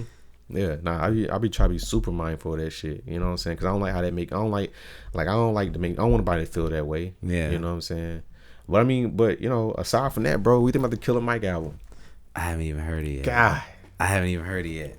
I really haven't. I've been saying, so I'm late on music purposely because I save good music. Like, yeah, I be feeling, yeah, I be feeling like I need to save it. I do that with movies. I know exactly what you're saying, but don't save that motherfucker, bro. That shit is good, bro. I heard what we're talking about right now. Yeah, is exactly the tale and the story of that album, bro. Like moms, like diseases. What it means to be a black man in America. Like, and I think with Killer Mike, how grassroots oriented he is and how just in the trenches he stay. Mm-hmm. You know what I'm saying? Like, it's told from that perspective too.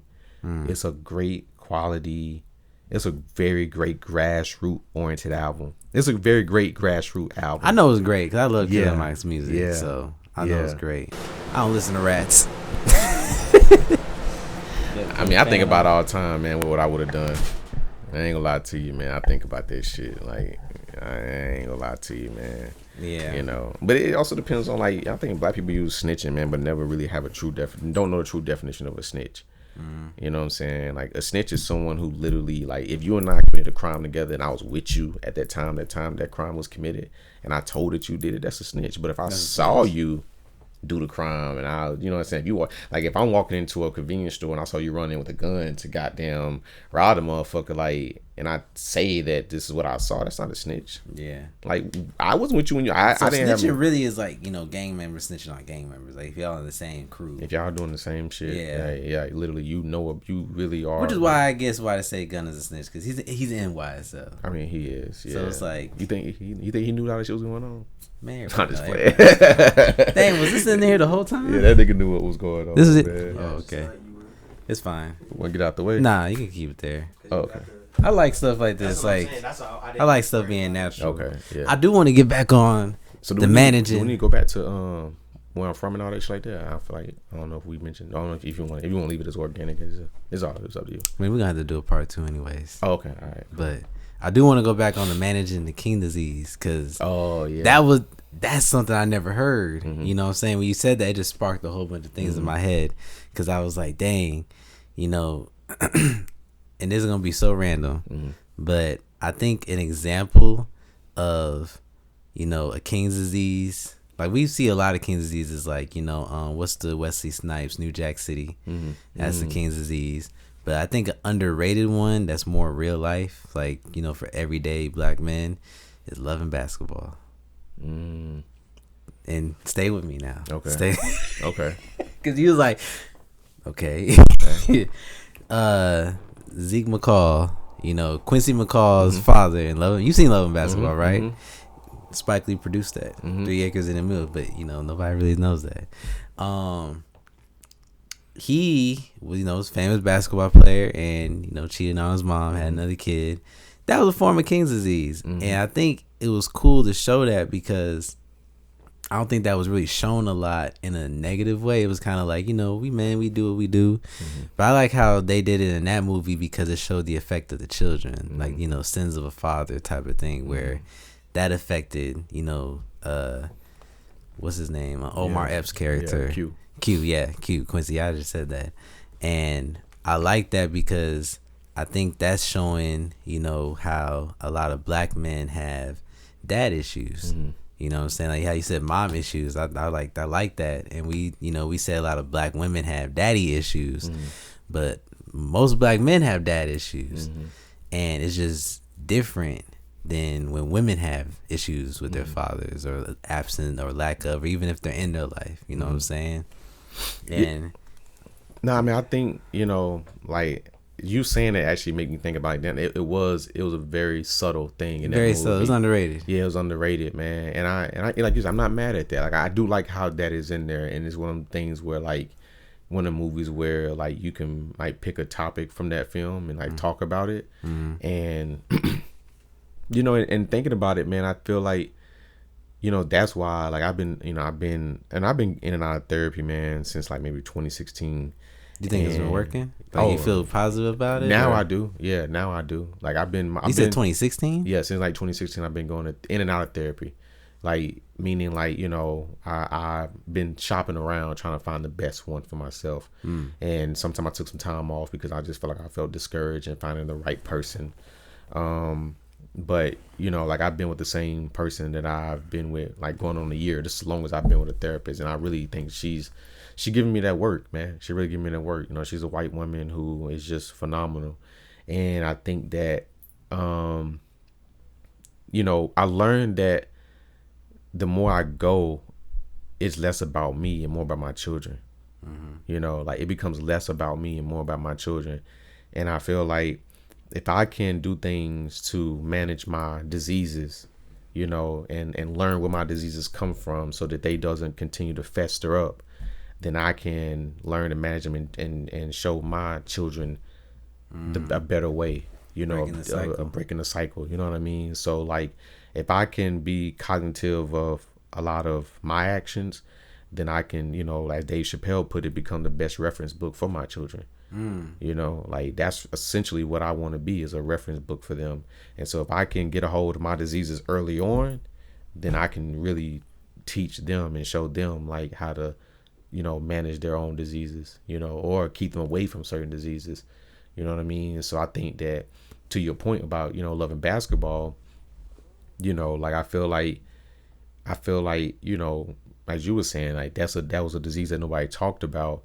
And so, you know, what if he did? You know, I think at some point in the movie he did, you know, have a man-to-man conversation with him about it. Yeah, he apologized and stuff. Yeah, you know what I'm saying? I think that, like, that's also a part of great parenting, man. Is like owning up to, you know, your mishaps and your mistakes, and you know, like, and I feel like that's sometimes a part of like having to start managing that king disease, by owning it and like apologizing. Yeah, like owning that shit. You know what I'm saying? I feel like that's where I'm at. You know, like I have no one to own up to it too, but I feel like I'm just like, yeah, that's my issue. You gotta own up to yourself. Yeah, like myself. You know, like, yeah, be honest with yourself. Yeah. It's hard to do that. Yeah, and even like in the movie, like how you just said, like you want to be a reference book to your kids. Mm-hmm. In the movie Loving Basketball, we keep going back to this. I swear this is my last reference, but you made me think of this. You know, because you know Zeke McCall didn't manage his king disease, his son Q never had a reference of managing that disease, because he was a king in college. He was a king in high school. He was a king all his, so what'd he do? He cheated on Sanaa's character. You know what I'm saying? Just like his father cheated on his mom. The disease continued. And it's like, I don't have kids, you know what I'm saying? But, you know, I know a lot of men with kids. My little brother has 2 kids. Everybody I know has kids. So I don't have kids. I don't know if I will. I always said I'd like to adopt. But I do think about, you know, a future where if I did have kids, who would I want them to see? Kind of like how you're saying. And it's kind of a lot of pressure, you know, even though I don't have children. I know it's pressure, real pressure for you because you got kids. But I feel pressure on me because I look at my life and I'm like, dang, I don't think I'm a good reference book right now based on certain things I've already done. And I know you got to go through things to learn them. But I also say to myself, dang, it's made me aware of, you know, the fact that I have, you know, issues myself. And like, you know, we've been talking about it, but the issue I feel like I have the most is, like, when it comes to the King's disease, is the fact that I didn't have a good reference from a father. You know what I'm saying? My dad was in my life, but he wasn't a great reference. You know what I'm saying? Just like, you know, Loving Basketball, he had his dad in his life. He might not have been the best reference. And that's something I think we don't talk about in our community a lot, is that we always say, like, well, our dad wasn't in our life. Our dad's in prison. Our dad was dead. That's real. There's also the stories of people that do have fathers in their life that aren't really great father figures. They might be present, but they're not teaching you, you know, the things that can help you manage your diseases when you get older. And for me, I did have father-like figures in my life, but I think I learned more from the fact that I watched my dad have his disease. Like, I was watching my dad in his king disease. And because of that, it made me have, I guess I could say it's like dad issues, but it's the reverse, I think, of how we talk about, like he was talking about mom issues and how it made you look at women a certain way. I think growing up, I had issues with men because I saw my dad a certain way. And so when I saw other males, I judged them off of that. And for the longest time, growing up, I always said I didn't want to be a man. You know what I'm saying? Not in the way of, like, you know, we got the LGBT people these days, but just in the way of, like, men hurt women. Don't want to grow older. Yeah, not even that too. I had a Peter Pan syndrome for sure. You know, but it was more of a thing of, I saw my dad hurt my mom a lot. So I was like, man, I don't want to grow up into a man because I'm going to hurt women. And unfortunately, I actually did grow up, and because I didn't have a reference on how to not hurt women, really. I just saw women being hurt. I didn't want to hurt women, but unfortunately, I went down a path where I did. You know what I'm saying? And that, I look back on that and I think, man, if I had kids, how would I be able to teach them? Then the camera stopped. I got those too. It's all good. How would I be able to teach them how to circumvent the diseases? You know what I'm saying? Because if I had kids, I would want to be the type of man that they could look to and be like, yo, I do want to follow him. Because I looked at my dad and was like, I don't want to follow him. Yeah. You know what I'm saying? And at the same time, since a father, you kind of do grow into that without even realizing sometimes. And that's part of the diseases of like managing it. Like, I would like to become a reference book if I do have kids, to be like, okay, hey, I might have made some mistakes in the past, but now I've learned from them. Don't do this, because I didn't have that, you know. And I think that's a big part of learning how to manage, is already having that figure, whether it's a woman, a man, mentor, that can give you a playbook literally and be like, yo, this is part of the disease you're gonna run into. Like, I look at Zion Williams a lot, and I'd be like, man, I really wish somebody would have gotten his head and been like, bro, they about to come and get you. they is tearing him up. Yeah, man. You know, another South Carolinian too, man. Another South Carolina guy, man. You know, and Ja Morant is making South Carolina. Yeah, right man, you know, Ja, like, in South Carolina, man. What is see? That's the thing. It's like the king disease is big. We've been on it for a minute too. This topic, but I think it was a good topic to stay on because it really does get deep. Like, I'm seeing like how it's been shown in our culture a lot. And Nas really did put his stamp on that one. Yeah, I think, you know, what made me think about managing, you know, that, because I think it reminded me of something. I had a conversation with one of my closest friends, and we was talking about feelings and emotions and like just certain, you know, like anger and insecurities, you know, all these different words that, you know, that ways that we feel. And I remember we were talking about it. And he said, you know, well, Jay, you know, you can never get rid of a disease. You know what I'm saying? Like, he was like, you know, and disease wasn't the word that he used. I'm using it for the context of our conversation, but let's just use because insecurity was our topic. You know, he was like, you never will stop feeling insecure about something because there's always going to be something that triggers it.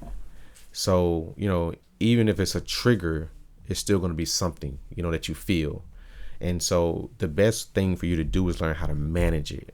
You know, that's why it's called anger management. You learn, you always, something's gonna make you angry, but how do you respond and react? You know, like, I'm always gonna see somebody who looks very attractive, but how do I respond and react? You know, like I think that's when we think about management because you know, I feel like for me, I want to learn to manage, you know, like financial management. How do I manage my money? You know what I mean? As if I'm going to come across all this wealth, you know, like I may want to do, you know what I'm saying, something I shouldn't do, but how do I learn to manage it? You know what I'm saying? Like, I may, you know, like, you know, come across a lot of money and be a single guy, you know, and like, I mean, I might come have a swarm of women wanting to throw themselves at me, but how do I manage and find the right person? You know what I'm saying? So it's like, that's why I feel like that's what me why it's more of a management thing, because I don't, you know, I'm not gonna get rid of women. You know, you know, you're not gonna, like, you know, if you become very wealthy, you know, you're not going to, you know what I'm saying, you could lose your money, but you know, if you're doing the right thing, like, you know what I mean, you can be having a lot of money thrown at you, or a lot of opportunities come at you where money keep coming. Let's say that, or you know, it's just various things, man, that can just continuously be, you know, blessings can continue to be upon you. But how do you learn to manage all those things? You know, and I think that's really how I'm looking at it. Like, how do I learn to manage, like, get a hold of these things now, or get a hold of these diseases now, and learn how to manage these diseases so that I can use them for the betterment of the people. You know what I'm saying? Like, if you're a black man that loves, you know, if you're a man that loves to educate yourself and learn and knowledge, like, I'm like, the shit that I know, I'm never going to not know the things that I know. Like, I'm never going to not know things I know. So, like, I've acquired a lot of education. So I'm just not going to not know Black history tomorrow. Like, I'm going to only continue to grow and expand because of what I know. But how do I learn to manage it? You know what I'm saying? How do I learn the things I've learned? How do I learn to properly strategize about how to make our people better? How do I teach our people? You know, it's like Dr. John Henry Clark, one of my favorite quotes by him, you know, I only debate my equals, the others I teach. You know what I'm saying? So he's managing his education level. He's learning that, I can't debate everybody, but I can use this moment to teach you. But there's some people who may be on the same level of knowledge as you. You know what I'm saying? I can debate you. You know what I'm saying? We can still educate each other by exchanging information about a topic of something. You know what I'm saying? Through a nice, friendly debate. But others, at the end of the day, it's still knowledge that we're sharing. But he's talking about how do we manage the level of education that we have, because there's a lot of things. There's a lot of things I see online that I'm like, you know what I'm saying? I can't. Like what? I mean, just different, just different conversations that, just different conversation about relationships and 50-50, all that. You know what I'm saying? It's like, man, I can't debate everybody. I can't debate everybody about that. Only certain people I can. Only certain people with a certain level of knowledge I can debate about those topics. Yeah. Some of y'all, I just have to teach y'all. You know what I'm saying? You ain't ready for that. You know what I'm saying? Like, I've literally been in spaces where I'm like, we cool, so I ain't gonna go there with you. You know what I'm saying? We're gonna keep our friendship. Because I'm saying, if I really go in on you right now, like, you probably not gonna like me. Yeah. You know what I'm saying? You gotta keep a lid on something. Yeah, some things you just like, nobody in this room ready for this. You know what I'm saying? Ain't nobody ready for this. So I think that's, I mean, just like, you talking about it now. Like, you know what I'm saying? Like, everyone got mad at Drake for painting his nails. You know what I'm saying? I didn't even hear about that. Oh, yeah, man. I'm on their cave. Yeah, literally. like, they got on Drake, man. You know what I'm saying? I'm like, damn, like, if Drake can't pull it off, ain't no luck for me. You know what I'm saying? I see yeah, it. so it's like, you know what I'm saying? It's just like, I ain't about to debate nobody. I ain't about to debate the world or, shallow thinking people about how not to associate, why is nail painting association with gender and sexuality? You know what I'm saying? Like, you don't even know the difference between gender, sex, and sexuality. If you don't know that, then we ain't start. Where we starting? Where are we going? Where we going? If you don't know the difference between those three, so it's like, since when and how did nail polish get associated with the gender? It ain't she nail polish. You know what I'm saying? It's the nail polish. It's the nail polish. And then, man, you got Prince, the pimp of all pimps. I don't know why anybody can say anything about a man nail polish. I mean, you got Prince, the pimp of all pimps. Dennis Rodman, man. Can't wait till that movie come out. Oh, they're making a movie about him? And your boy Jonathan playing him. Oh, that's actually a good one. That's a good one. That's a good one. He can pull that off. He can pull that off. Nail polish, nose ring, you know what I'm saying? Like, that's gonna be funny. That's gonna be funny. Dyed hair, I don't know, man. You know what I'm saying? Then you see from the Jordan documentary, this man over here partying with one of the most beautiful women and back to Chicago about to play a whole game. You know what I'm saying? Like, that man lived life. He lived life. You know what I'm saying? You know what I mean? So it's just crazy to me. That's why I ain't debate. Yeah. I ain't debate nobody that ain't really got the knowledge. But to the point again, like, how do you learn to manage the powers that you have as a black man? I think from Key Disease, is what I gained from it. Like, how do you really manage your powers? Because I think black men, and I think that's why Malcolm put so much emphasis on black men. You're the most powerful. You are a powerful black man. Mm-hmm. And I think when you have that sense of knowledge about yourself, bro, that shit is a problem to America. And it's a problem to the freaking world. It's a problem to the world, bro. It's a problem. I think even to black women. Really? I think so, man. I think even a black man with wealth and knowledge and power of himself and knowledge of self, I think even is a problem to black women. I think from my, again, going to the disease, like, I feel like, I feel like there are some black women who respect and really like, yo, I fuck with you. You know what I mean? Like, your powers, your worth as a black man. And there's some women I've come across who don't fucking like it when I exercise my worth and my value. What does that look like, exercising your worth and your value? I mean, just understanding that you are just equally important as any other group of people. Mm. Like, there are certain gender roles that I feel aren't that diminish men. Gender roles that diminish men? Yeah, absolutely. I give you a fundamental one that, like, again, this is a conversation. These are conversations that I've had with people, and I think it's a good time for me to share them. But I feel like for example, men walk on the outside of the street. Women don't think about who walking outside the street when they're walking with their girlfriends. If your safety and security really matters, it should matter all across the board. And there's nothing I can do to stop a car that rolls on the outside, that rolls on the sidewalk. What the fuck can I really do? You know what I mean? So in my opinion, you're really saying that my worth is less valuable than yours because I'm worthy of actually getting hit by the car. You don't think that's a gentlemanly thing, though? What the fuck can I do about the car? That's what I'm saying. Yo, like, so I've heard that, though, like, you got to be on this side. And I'd be like, if a car is going 60 miles, it's gonna hit both 40 miles, it's gonna push us into the building and across the street. But I'm worthy of, it's okay for me to get hit first. Yeah. Is what you're saying. To me, that's what you're saying. Like, my life is not as valuable as yours. So what we can do is think about how the fuck we can. How about we both just move our asses away from the sidewalk and just get closer to the building? Yeah. You know what I'm saying? Because from my understanding, again, if it really matter, then it will always matter. So for me, I'm thinking like, if you're not thinking about this when you're walking with. What if it's 3 people walking outside? Why are we talking about this? Like, what if it's 3 people? You know what I'm saying? What if it's all men? We don't think about that. What if it's all women? Why do you think we think like women have that like gender role specific thing? You think it's a mix of, you know, the old school teachings mixed with the modern woman wanting the old school love, or what are your theories? I think it's traditional love. I don't think it's old school. I think it's just traditional love that they want. That I think just really personally is 2023. Like, I just feel like that way of thinking. Like, we gotta learn that we've evolved. You know what I'm saying? Like, we gotta learn to like think that what our grandparents or great grand whatever they was doing back then is happening within the context of that time. I think that's what people get the Bible mixed, because they trying to use passages from the Bible in 2023. Whoever wrote the Bible back then did not think about 2023. Unless you read Revelation. You know what I'm saying? Like, you know, so for me, it's just like, you know, we got to understand there's context between the things that were happening, you know, back then. Yeah, like, it made a lot of sense for women to do the things that they was doing back then because the men were providing everything. You know, they was bringing in the money. So the least you can do is make sure that you cook and clean and make sure I come to a nice cooked meal. I'm providing everything. You know what I'm saying? A woman, she's not working. So what else is she doing? She's at home doing what needs to be done because of the context. Do you think that was oppressing women back then?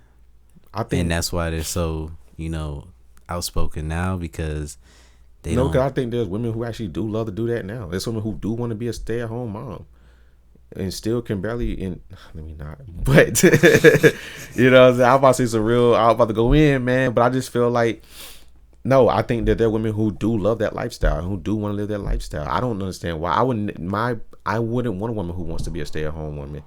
The vision I have for my life is not, we can't accomplish that by you also staying at home. You want a Beyonce life, then you got to understand your ass got to work too. Is she not working? They don't got billions. They don't got billions by themselves. You know what I'm saying? Like, they got billions together. And Beyonce works her ass off. She works. She not stay at home. You know what I'm saying? Do you want a woman that's 50-50, or do you feel like if a woman says I don't want to be 50-50, that's gonna turn off for me? That's a turn off for you? I'm 50-50. Why? I'm 50-50 when it comes to financials, and I'm 100-100 when it comes to just overall human being. You know what I'm saying? Like for sure. Like, I want you to give me 100% of you. I'm gonna give you 100% of me. You know, everybody say 70, 30, 60, 40. Well, I'm giving you 60% for what? I still got another 40% that I can contribute. Why I'm not contributing it? You know what I'm saying? I'm giving you, you know what I'm saying, 70, 30. Well, why you only giving me 30%? You still got another 70 that you can give me. You know what I'm saying? I still got another 30 that I can give you. No, like, we're going to go 50-50 on the house or financial, whatever. But yeah, when it comes to us being our full self in the relationship, you got to give me 100%. Like, give me all of you. You know what I'm saying? Literally. If you want all of me, yeah. You know what I'm saying? But I think financially, I think it makes a lot of sense. Like, I think Gabrielle Union and Dwayne with their whole conversation is like, it makes a lot of sense. But that's wealth talk. Only people who live in the world ain't got no money on thinking about it from a very poor perspective. Like, that's wealth talk. Like, they got money to talk like that. Like, of course, absolutely. Because think about it, like, it made a lot of sense when I heard Dwayne Wade say it. Like, damn, Gabrielle actually do got people she probably be taking care of. She probably do got moms. You know what I'm saying? Dad, siblings, before cousins. Dwayne. You know what I'm saying? Like, yeah, absolutely. So for me, I think about it like that. Like, damn, like, I can't imagine giving 100%, paying 100% of everything, and also got your family and my family to look after. Men used to have to do that though. Yeah, absolutely, and that's why we fucking stressing out. You know what I'm saying? Imagine if men actually stood up and like, yo, like, nah, like, you know what I'm saying? Like, it's almost. But nah, you're feminine. You know, you're really emotional right now by saying something like that. Yeah. If we going by the you know, new age standards, men need to stand up. Wait a minute. Yeah, like, you know, and I mean, like, I think it's just more so about like just really understanding that, yo, like, you know, the stress of like just working to take care of your family and not actually standing up for yourself, to speak up for yourself and realize like, yo, this shit is not healthy. Yeah. You know what I'm saying? Like, we got to restructure this household. We got to rethink this whole, you know, what are we, like, this is too much for me. You know what I'm saying? I think that's what I'm saying. Like, I just feel like it's too much for a man to do a lot for by himself, especially in this day and age. Shit is expensive. Yeah. You know what I'm saying? And unless you really, you know what I'm saying, put yourself in a position to, you know, accumulate, you know, like real money. You know, if you want to accumulate real money, I think it really takes two people like really involved and invested in like each other's dreams and visions. Like for me, I do think about like my life and where I want to be. And like just to provide context, like when I think about my life and where I want to be, I do think Jay-Z and Beyonce. I do think Hove. Yeah. I do think Nas. You know, I do think about like, you know, people that, you know, I do walk around my campus and I see people names on these buildings. Like I want my name on a building. You know what I'm saying? I want to have an institute that I can start at a college. You know, like I want to be able to funnel college kids, you know, through a program, through a university, and just bring them into public culture. You know, that's what people do. Like wealthy people who got money, they really are like, oh shit, like I'm going to actually start an institute at this university, donate a lot of money, and let me start my own program, let these professors operate my program, and they just funnel students through my tech company, or they funnel students through my STEM company. And I get tax breaks. You know what I'm saying? I'm gonna throw a little scholarships. You know what I'm saying? Like I know for a fact I can continue to employ people through my company because I'm already getting some of the most highly qualified students from Stanford to actually run my STEM company. So why not go to a university and start my own film and TV institute and look for the most top talent? You know what I'm saying? Oh yeah, we got the Jaquial Durham Institute here at NYU. We got the Jaquial Institute here at UCLA. I'm getting some of the top film students coming through UCLA, funding them right through my company, and they coming to graduating out of college already having a job at public culture. I know they got the best training. You know, they went to UCLA. You know, they got trained by some of the best professors. Why not? You know, I'm providing opportunity and I'm getting a tax break. And getting a tax break. I saw a clip from Chris Rock. I feel like you've probably seen this, where he says that men are the least loved in the world, and that babies, women, babies, and dogs are loved more than men. Do you believe that is true? Yeah, I do, man. I do. I think I really do, man. You know, for sure. I really think that the things that truly matter in the world, I think men get the less of it. Do you think that's our job to get the less of it, though? Like, is that our role to be able to take that as providers, leaders, what society says we're supposed to be? Nah, man. I think that for me, I feel like there are things as a human being fundamentally that you should be able that you should get and give. And I think that everyone should know how to lead. Everyone should know how to love. Everyone should have a level of protection in them. You know, like, you know, women protect their children all the time. You know, like I think that that's something that goes to show there's a quality of protection that women have. Right. You know, like they're like, I just feel like there's things when it comes to partnership and when it comes to just society in general that for me, I feel like I feel like there are certain traits and qualities that every human should know how to do. And I think it's the fundamental things. It's very elementary, but I feel like the things that we teach children at a very young age are things that we lose when we get older. Man, I say all the time, I'm very much a student of, like I took my kindergarten lessons to heart. Like what I learned in preschool, I keep that with me. Treat people how you want to be treated. Care. Yeah. Care. Just care. Yeah. Because you learn that as a kid. Treat people how you want to be treated. Yeah. Like I keep that with me. Like I was like, well, that makes a lot of sense. I don't want to be treated bad. Yeah. But we do forget these things as we grow older, man. Like you've seen Hook, right? Robin Williams. Hook. I haven't saw Hook. No. You haven't seen Hook with Robin Williams? No. Oh my gosh. We getting out of black films. Like this is where you might lose me now. Listen, this is I think Steven Spielberg did this. I'm not sure. It was one of them people. It's a beautiful movie, and it's about Peter Pan as an adult, and Robin Williams plays Peter Pan as an adult that went with Wendy. You know the Peter Pan story. Yeah. So he left. He didn't leave with Wendy, but he came back when Wendy was a mother, and she had her own daughter. Or granddaughter or something like that. She was an old woman at the time. I can't even remember. But yeah, that was her grandma, I think.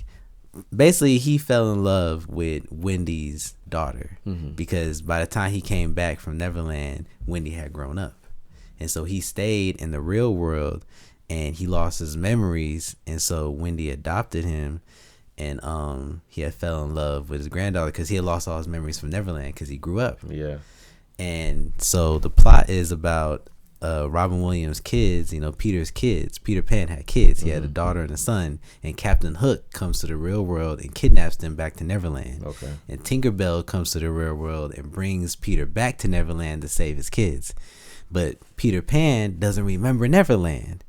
And so most of the movie is trying to wake Peter up and make him realize, like, you were Peter Pan. You could fly. You were the boy that could fly. You used the power of imagination. Like, because as an adult, Peter was like super mean.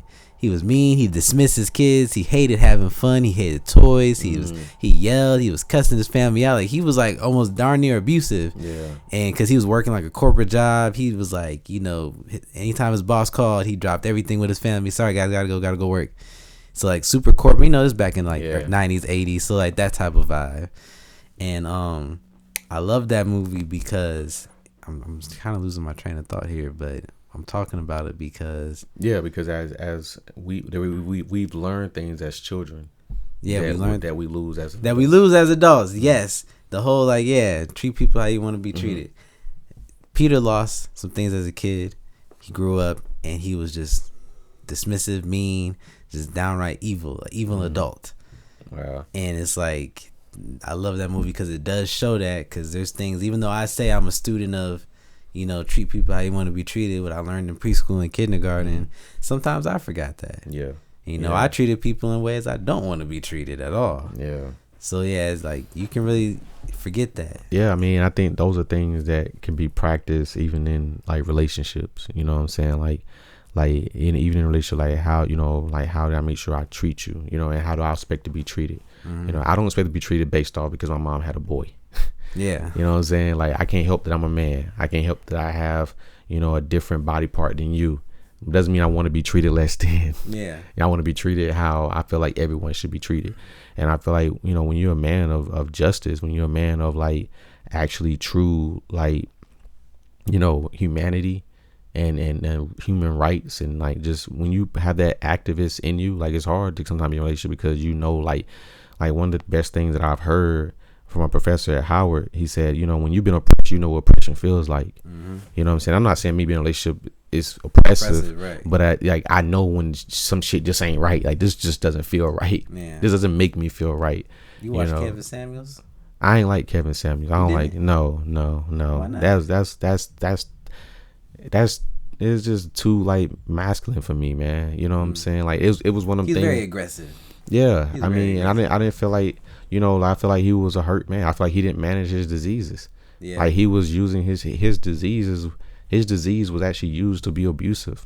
And you know what I'm saying? With a prostitute, I heard, having a heart attack after. Like, trying to get it up. So I've heard. That's what I read. I was like, dang, not Kevin Samuels. Yeah. But there were some things he used to say though that like, I feel like was kind of true. That's what I'm saying. I feel like the King Solomon's disease.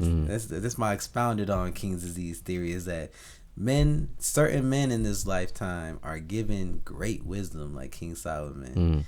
And they can spread it around. They can spark minds. They can awaken people. But just like King Solomon, they fall to greed, lust, like the imperfectness of sin, I guess, that we all were born with.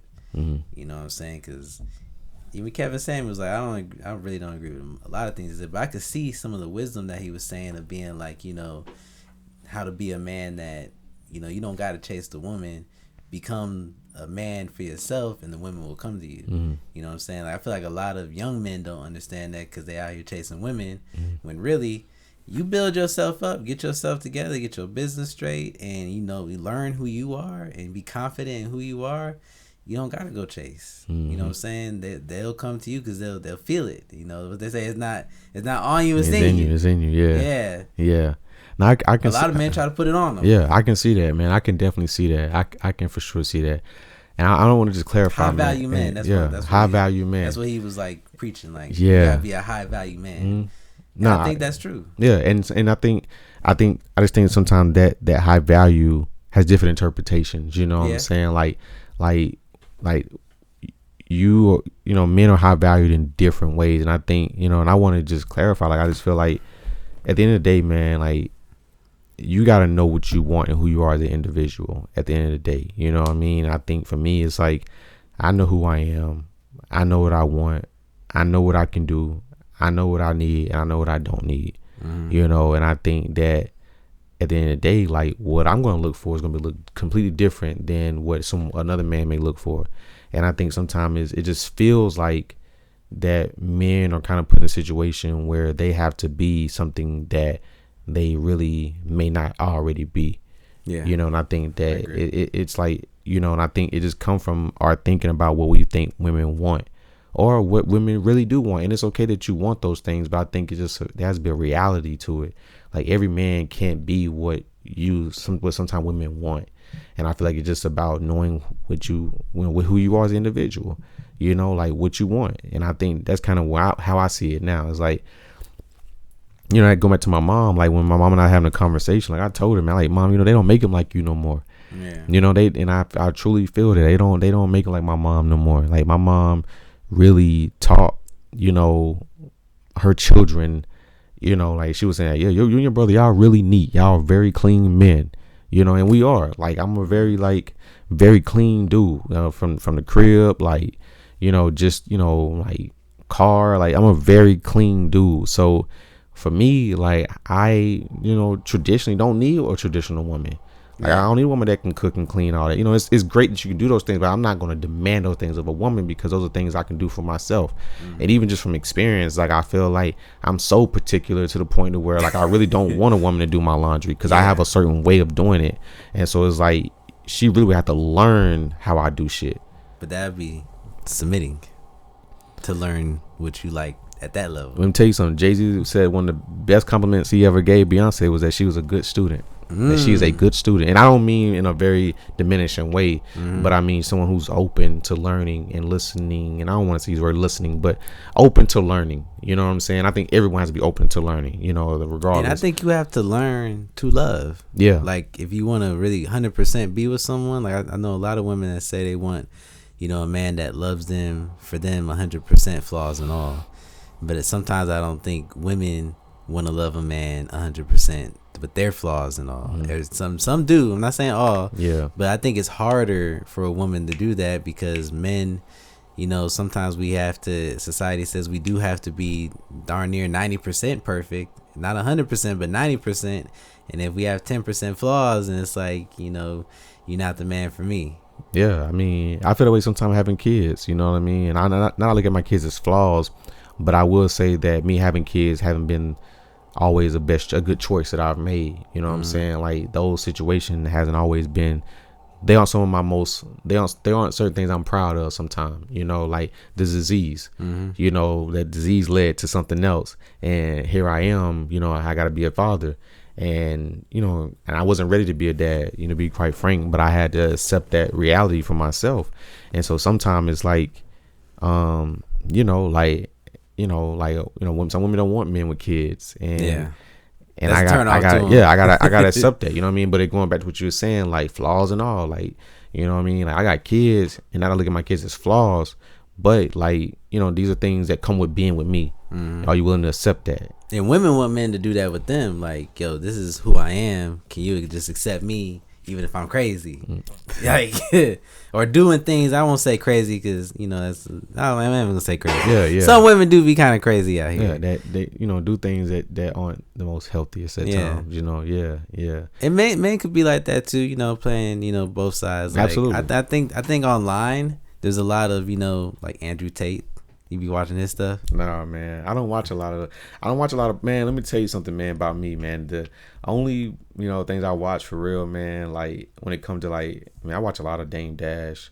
Yeah. I watch a lot of Jerry Lorenzo. I try to watch a lot of the things that I feel like going to get my blood boiling. Yeah. You know what I'm saying? But it's a lot of men on podcasts these days that, they devalue the woman, and I guess that's the way of, the whole era of the high value man, because I think people have forgotten why a man is valuable. But the things that the way we talking, disclaimer, we ain't devaluing nobody, no woman. But I think there is a truth to what you said about, how you was raised. You're a very clean man. You don't need some of the traditionalized things that a woman would bring to the table. You know what I'm saying? That's why a woman that's just a stay-at-home mom might not work for your lifestyle, because you already keep your home good. And I think about my mom, like me and my little brother, my mom taught us, I think, how to be very good men. You know what I'm saying? There's always that saying how, a woman can't teach a boy how to be a man.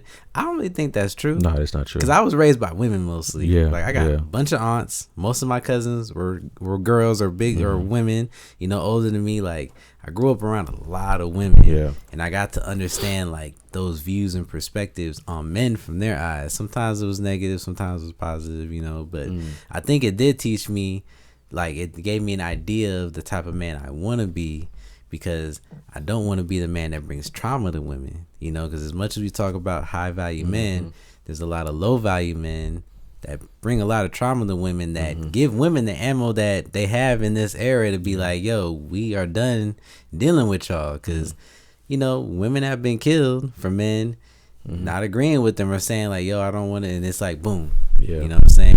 They force themselves. Like, women have went through it. That's why I like the era of women that we're in. Like, even with female rap, people go crazy about it because they, very vulgar. But men been vulgar, and I think it's cool that women are stepping into this. But I do think it's at the sacrifice of the men out there that were never trying to hurt women, that were never trying to bring trauma to women, and that actually do want a partnership and even a friendship. To just be like, yo, especially, in the black community, like, yo, we in this together. Yeah. I'm the brother, you the sister. Like, we in this together. You know what I'm saying? I definitely feel like in this era that we're in, there has to be a middle ground somewhere where the men and women can come together and say, okay, I hear you over here, ladies, but you got to hear us fellas over here, too. Yeah. Like, you got to remember that at the times when y'all do need protection, we will protect. But there are times where we need your support and acceptance, and and patience. Acceptance, yeah, and I think acceptance is that's a form of love. Yeah. Oh yeah, absolutely, man. It's like, I'm gonna say something about that in a minute, but I feel like, like what you're saying, man, is real. Like, acceptance, and I think it's just about simply knowing that, like, like I say this, man, often, like, black people are different. You know what I'm saying? Like, in great ways. And I think with understanding that all black people are not the same, we are different, it also comes with understanding that all women are different, black women are different, and all black men are different. And I think it just feels like sometimes there's a thing about wanting that all black men are the same. You know what I mean? Like, like, I think for me, I really do feel like, like Dave Chappelle asked the question on one of his stand-ups, like, what is a woman? You know what I mean? Like, what really is a woman? And what really is a man? You know what I'm saying? Like black men, and not in a way of like kind of how Dave Chappelle was talking about it from that standpoint, but I mean truly like I don't need a woman telling me what a man is. Yeah. You know what I'm saying? Like, I really don't need that and don't want that. Like, who are you to tell me what the definition of a man is when you're not a man? I'm not telling you what a woman is. I'm not telling you how you should be. Like, if I want to be a man that has painted nails, then that's what I'm going to be. Like, black men are different. We all are not what you think that we should be. Shoot, white men have been doing it forever. Yes. And nobody say nothing. Nobody say nothing. In their community. Right. No one says nothing. Like, what I'm saying? So I think that's kind of where I just feel like, to another point that you said, is that, we gotta learn to listen to each other. To each other. You know what I'm saying? Like, I feel like I've been in a situation where I've tried to become vulnerable and like really express, not be who the woman don't want me to be. How was that? And just like, I've had bad experiences being vulnerable and expressing myself, and I've had great experiences being vulnerable and expressing myself. I just feel like I want to get to a place to where like I can be vulnerable and express myself and not always be like, and not always have a bad experience or a negative experience. In the same way, I'm learning to listen to women too. Like, actually learning to listen to you and hear your true thoughts and feelings, and how can I be attentive to that? What have you learned from listening to women? Man, I'm gonna say, starting with my mom, man, like showing my mom, like I feel like I actually had the opportunity to listen to her, like actually hear her side of her point of view, her side of her story, her relationship with my dad, and I think with listening to that, I gained a different perspective on women, and I think that I've been in, spaces where like I've listened to women kind of like, and there's been certain things where I've kind of heard common trends about myself from women, and I've like gone to therapy to address those things. Like, okay, this is what I constantly hear about myself. Like how can we, like, can you help me unpack this? Can you help me break this down so that I don't have to continuously have that be something that another woman says about me? You know what I'm saying? So like for me, like that's how I try to be attentive to what I hear, just by doing the work. Just do the work. Like if there's something I hear continuously about myself, then maybe there's some real truth to it. But what is doing the work? Because I hear that statement a lot, and I think about myself, and like sometimes I feel like I'm doing the work, but other times I be like, am I really? Because even speaking on a relationship with the mothers, like my relationship with my mom is pretty good, but there's like a wall that was put up between us, based on trauma between us. Just not even necessarily something she might have did, but just in that upbringing with my father and my mother and what they went through coming down on me. Like it's just all that packed into this big wall. I feel like where sometimes it's hard for me to connect with my mom, even though I really want to, but something stops me. You know what I'm saying? And I'd be telling myself, man, I need to do the work to fix that. And I'd be like, well, what is the work? Yeah. What is it for you? What is the work for you? Man, I'll tell you, man, like, the work for me hasn't been easy, bro. Like it's been some moments where I've been to therapy and I left like angry. Like angry, bro, like mad as hell. Like it's been some moments where I left feeling free. It's been some moments where I left, in denial. There's been some moments where I sat in there in denial about some shit. And therapy. It's been some moments where I've cried, like really, like, there's been some moments where I've tried to hold back these tears, in my sessions. But I feel like, the more like you really do the work in terms of like one, like accepting some of the things, like, I had this like, yo, Jaquial, stop being in denial about that shit, bro. Like let that shit go. That's what it really is. That's what it is. And you got to accept that. So a part of it is ownership, like owning up to some of the realities that you tried to hide, that you tried to block out. And some of the other things have been like, like I said, like I want to stay with my mom for a week, what I'm saying? Like I'm, we naturally had conversation, but for me, it was just, how about just going to spend some time with her? Just go spend some time with her. Like you that y'all have things y'all need to talk about. There's things that you talked about in your sessions that you want to talk to her about, like just go spend some time with her. You may not have those conversations with her that you need to have with her, but at least you've made way to actually try to have a conversation by just going to just be physically present with her. Seeds. Yeah, it ain't easy, man. It ain't. The work is really, like, I feel like you saying people say the work, but for me, the work ain't been easy, man. Like it ain't been easy at all, because now I'm also realizing, like, that I gotta accept some things about myself or accept some things about my life that I ain't always wanted to accept, or even that I didn't even know. Like, damn, that is a problem. You know what I'm saying? Like I think that's part of it, is just by one, I'm just at a point now where I'm really just owning up to a lot of the things that I know is my problems, or that are my challenges, not problems, challenges. And that is hard to do. Yeah, like really own up to a lot of my challenges. No, it ain't. It doesn't feel good to do that. Like it don't at all, man. Like, and I think that's part of it, man. Just like I think another thing is too is like I've had this thing where I never really wanted to talk to my mom about certain things because of how I assumed she would react based off experiences, right? Yeah. And I learned this past, again, like just recently, like when I made space for her to actually like hear me, she heard me. Like in the past, like I felt like I never really could open that door because I'm just like, she ain't gonna listen to me. Yeah. But I feel like truthfully, like this moment, like I feel like I can tell my mom have been really working on herself too. Like understanding and learning that I need to listen to my kids. I need to hear what they have to say, and I saw that from her, and I like really applaud her. Dang. You know what I'm saying? And Shout out to moms. Definitely, man. So I think like that's really part of it, man. Like I learned in my sessions, man, like I really have a lot of women issues, man. Like a lot of women issues. And I think that it hurts more because it's women who are like close to me. like women who, even women who I've had to forcibly become close to, like my children's mom. Like I don't really get that close to people, but like even like, sometimes I have challenges with my children's moms, and these women who I've like, they close to me now, y'all close to me, and I'm having difficulties, like I don't want to have these difficulties. So like from moms to grandmas to children moms, like how do I like create a healthy space with all of them, and how do I learn to also not lose myself in that? So like it's start with like you need to like address your mom issues, because when you learn to address those issues, then you can really like, and even address like something you said earlier too, like when it comes to parents, man, like I realized like you mentioned about like you being a great reference book. Like sometime, man, like I didn't realize how much of a great reference book my mom was until recently. Like, but it took her going through what she went through as, a young, my mom had me at 14. Damn, my mom had me at 15. Yeah. Like, so, and she had like 4 more kids, like before she was 20 years old. So she had 5 kids at the age of 20. And so, damn, I got a really fucking great reference book over here. Yeah. And I ain't been using it.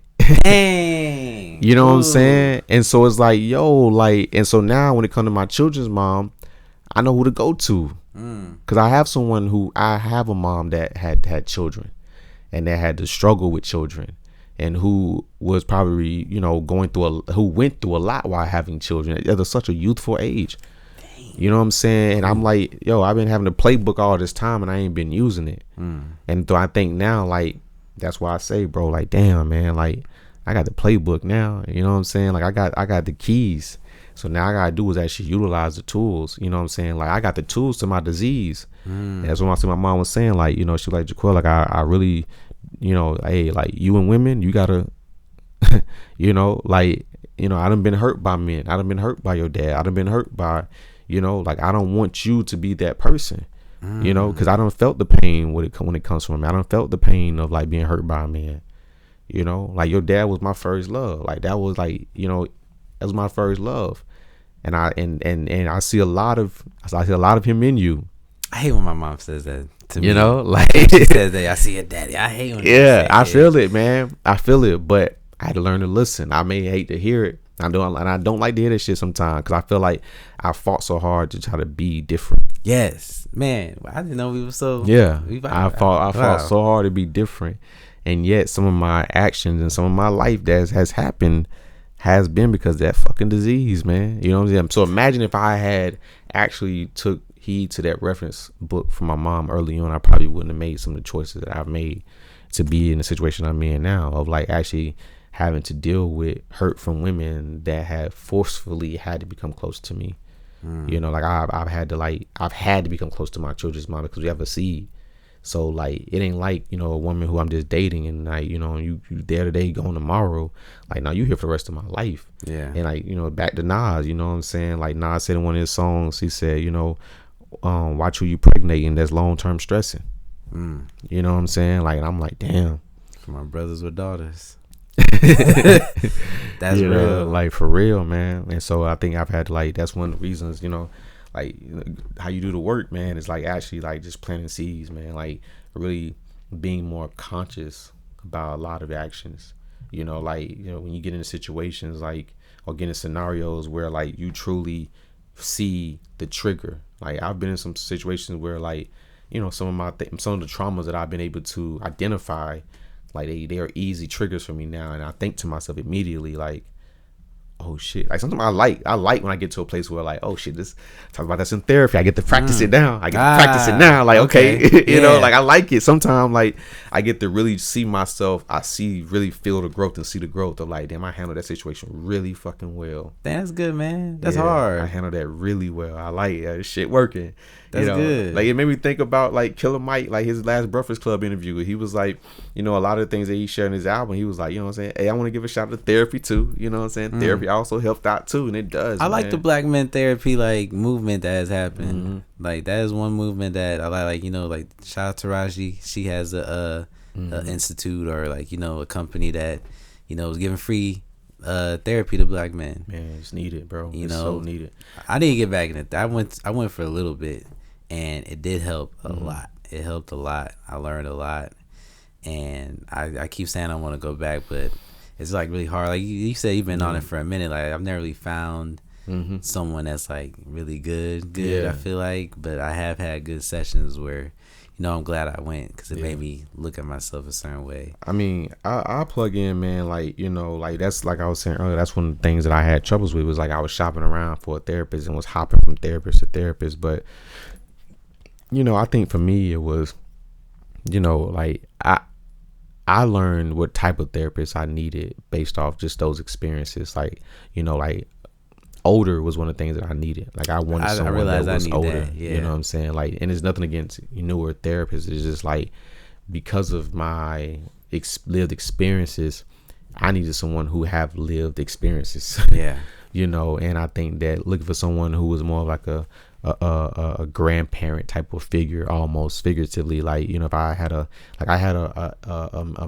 male therapist and he almost came across like a grandpa to me. And so it was I was getting different perspectives and different responses about like some of my things I was dealing with.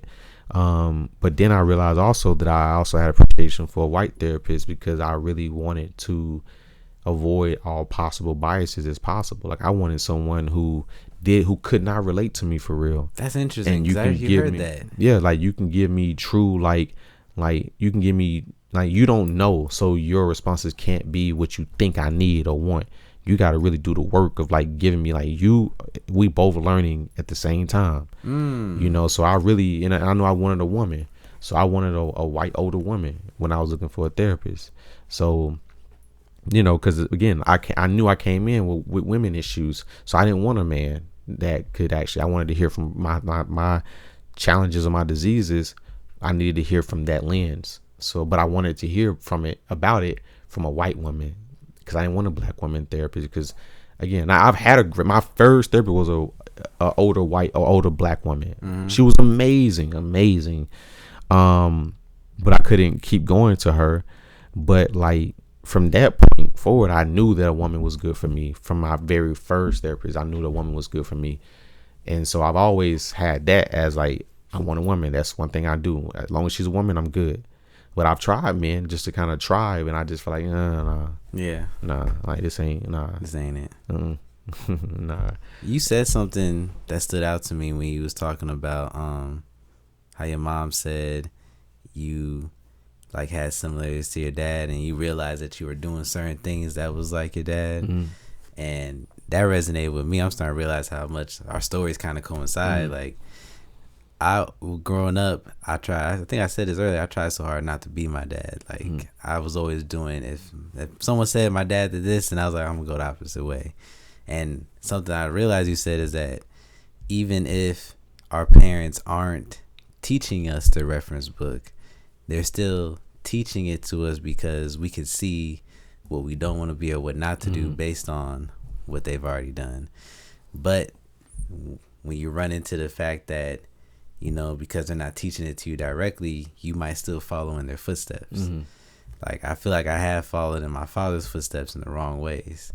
And I deal with like regret about that. I deal with like shame about that. And I look at myself and, when I try to face my disease and manage my disease, I say to myself, man, like it makes me feel ugly that I allowed myself to be controlled by this. You know what I'm saying? Like I had not have the self-control to be different or be better or rise above, what I might have been feeling in the moment. And I want to know with you, like, do you or have you dealt with regrets of feeling like you've walked on certain paths, whether it was similar to your father or other male figures, or even just yourself with your own morals? Have you had regrets, and how have you dealt with those regrets, as a man? Yeah, absolutely, man. I've definitely had some regrets, man. Like, and then I want to say my pops, man, I feel like at one point, I'm sometimes a daddy's boy too. Like, I feel like truly, like if both my parents had the tools to love, they probably would have stayed together. Yeah. Like if they was young, man. They was young. Yeah. And I really feel like if they really had the proper tools to really know how to love each other, they would have been amazing. Like my parents are very different, like but somewhat the same. Like my dad is very like nurturing. My dad's a little kid dad. You know, like my mom is like the shit I'm dealing with now. Like my mom was an adult parent. Like my mom, the things I deal with now, I go straight to her. You know, like I could talk to my dad about some things too, but I feel like, you know, you go to, you know, what parent you can go to talk about different things. And so I feel like, you know, there are things I go to my dad about. There's been moments, and I'm going to speak to this actually, like when it comes to regrets, like sometimes I, you know, like I love being a dad. I truly love being a dad, but I feel like, you know, there are moments where I wish that I would have been more thoughtful about who I had children by, for sure. And I feel like I do have those regrets at times. Like I do regret decisions I've made to be parenting in the situation I have to in the situation I have to parent in. You know, it's not easy. You know, and it's very fucking hard. And I feel like that's where I do get those regrets. And I think that's where my parents come in at. Like at me, like me going through my parental experiences, both my parents having children young and having children's, like I'm like, yo, I got the best tools. Like y'all both have like made decisions and choices when it comes to children. And my mom has had to parent since a very youthful age. My dad had to parent. My dad had multiple children. So it's like I get to really, like, I think that that's probably where I really, really value my parents. Like my parents have been they've been very supportive of me as a parent. Like they've been super supportive in different ways. Yeah. In different ways, they've been super, and I feel like my parents like really are becoming super valuable to me as a parent. Like both of them for sure. And I feel like, again, like to your question, like my regrets is like, yeah, like I haven't made the best decision with who I've laid down with and have had children with. Now I ain't too proud of myself about it, but I'm grateful to be a dad. I love being a dad. And things like education. You know, I taught in DC for all the years I lived in DC, and it's like education. Anybody who's taught, it's never the kid. It's always the adults in the fucking class, in the fucking school. Like it's always the adults. Like the kids are never the issue. They never the problem. You know, like kids are gonna be kids. But the real thing about teaching or working in education in the school building, sometimes the challenges are always the adults, other teachers, the principal. This is the principal. You know what I mean? It's like, damn, bro, none of us know what the fuck we need to provide for these kids. Like elementary, yeah, like definitely, like it's always the adults. You know what I'm saying? And I think that's kind of what I see. You know what I mean? As the most challenging difficulty as a parent is like, it ain't the kids, it's, you know, dealing with their moms. You know what I mean? At times, like, you know, like we have different perspective, different views on things. You know, we may want different things out of life. You know what I'm saying? Like, you know, me having a son, like I don't, like me as an entrepreneur, like I don't expect to teach my son to go work for no white man or any man for that matter. Like, I'm gonna teach my son to actually build his own empire, or I'm gonna build a legacy to pass down to him or my daughter. You know, like even me sometimes, like I'm working in film and TV, working in fashion. Sometimes I look at my kids like, damn, which one of y'all gonna be the film and TV person? Which one of y'all gonna be the fashion person? Yeah. You know, I do think about that. Like I do want to do things that leave a legacy, and I think that, you know, that's the thing that I do. How I, you know, to your other part of your question is like, how do you deal with the regrets? It's like, man, all I can do is just continue to do the best that I can do. Do like my mom say, you know, continue to do what you can do, and that's all you can do. Yes, sir. And that's all you can do, and that's what I'm going to do. So I think, you know, okay, I'm continuing to build a legacy, continue to work my ass off, continue to, you know, be, you know, work on myself, you know, to be the best model I can for my kids. You know what I mean? I got them now. They're here now. What I'm going to do? You know, I can't continue to mope and be mad about the fact that I did what I did. All I can do now is just, okay, cool. Like, let me just, y'all are my ammunition. And now I'm going to continue just to, you know, like build a legacy so that y'all can actually don't have to worry about, you know, fighting and striving so hard to accomplish what I'm trying to accomplish. Like, it's literally, the roadmap is laid out for y'all to do what y'all want to do. Book. You know what I'm saying? The reference book. You know, that's a good movie. That'd be a good movie for a black dad. Yeah, that's a good title. Yeah. What is one thing that you want your kids to know about you? That you feel like they might not know in the future or right now? That's a good question, man. God damn. Man. Wow. I gotta think about that one. I gotta think about that. I don't know, man. Like, if I had to think about it, and I'm gonna think more about this question. Like, what is something I want my kids to know about me, man? Is that really, truly, man? Like, as I've been going through my PhD journey, and being a parent, and anybody who's been a parent while getting a PhD, that shit is not easy. It's already a lot of work to be getting a PhD, and to be being a parent at the same time, and also doing the things that I'm doing with Dr. Thomas and all that, like doing all those things, while also trying to keep up with my own schoolwork and also teaching the class on top of that. So I'm doing all these things, and I think that the one thing I feel like I want them to learn is like just how much of a fucking hard worker I am. You know what I'm saying? Like, I was super hard worker. Like, yeah. Like, I remember asking my son, mom, one time, like, are you happy that our son can look at his dad? And, can you look at your son? And can you look at your son and be happy about his dad? Mm-hmm. You know what I'm saying? Like, and I was like, can you look at yourself and be happy about the mom that you are? And that's what I asked myself. Like, am I happy? Am I happy about the man that my children can look at? Absolutely. Hell yes. I work hard to get to this point.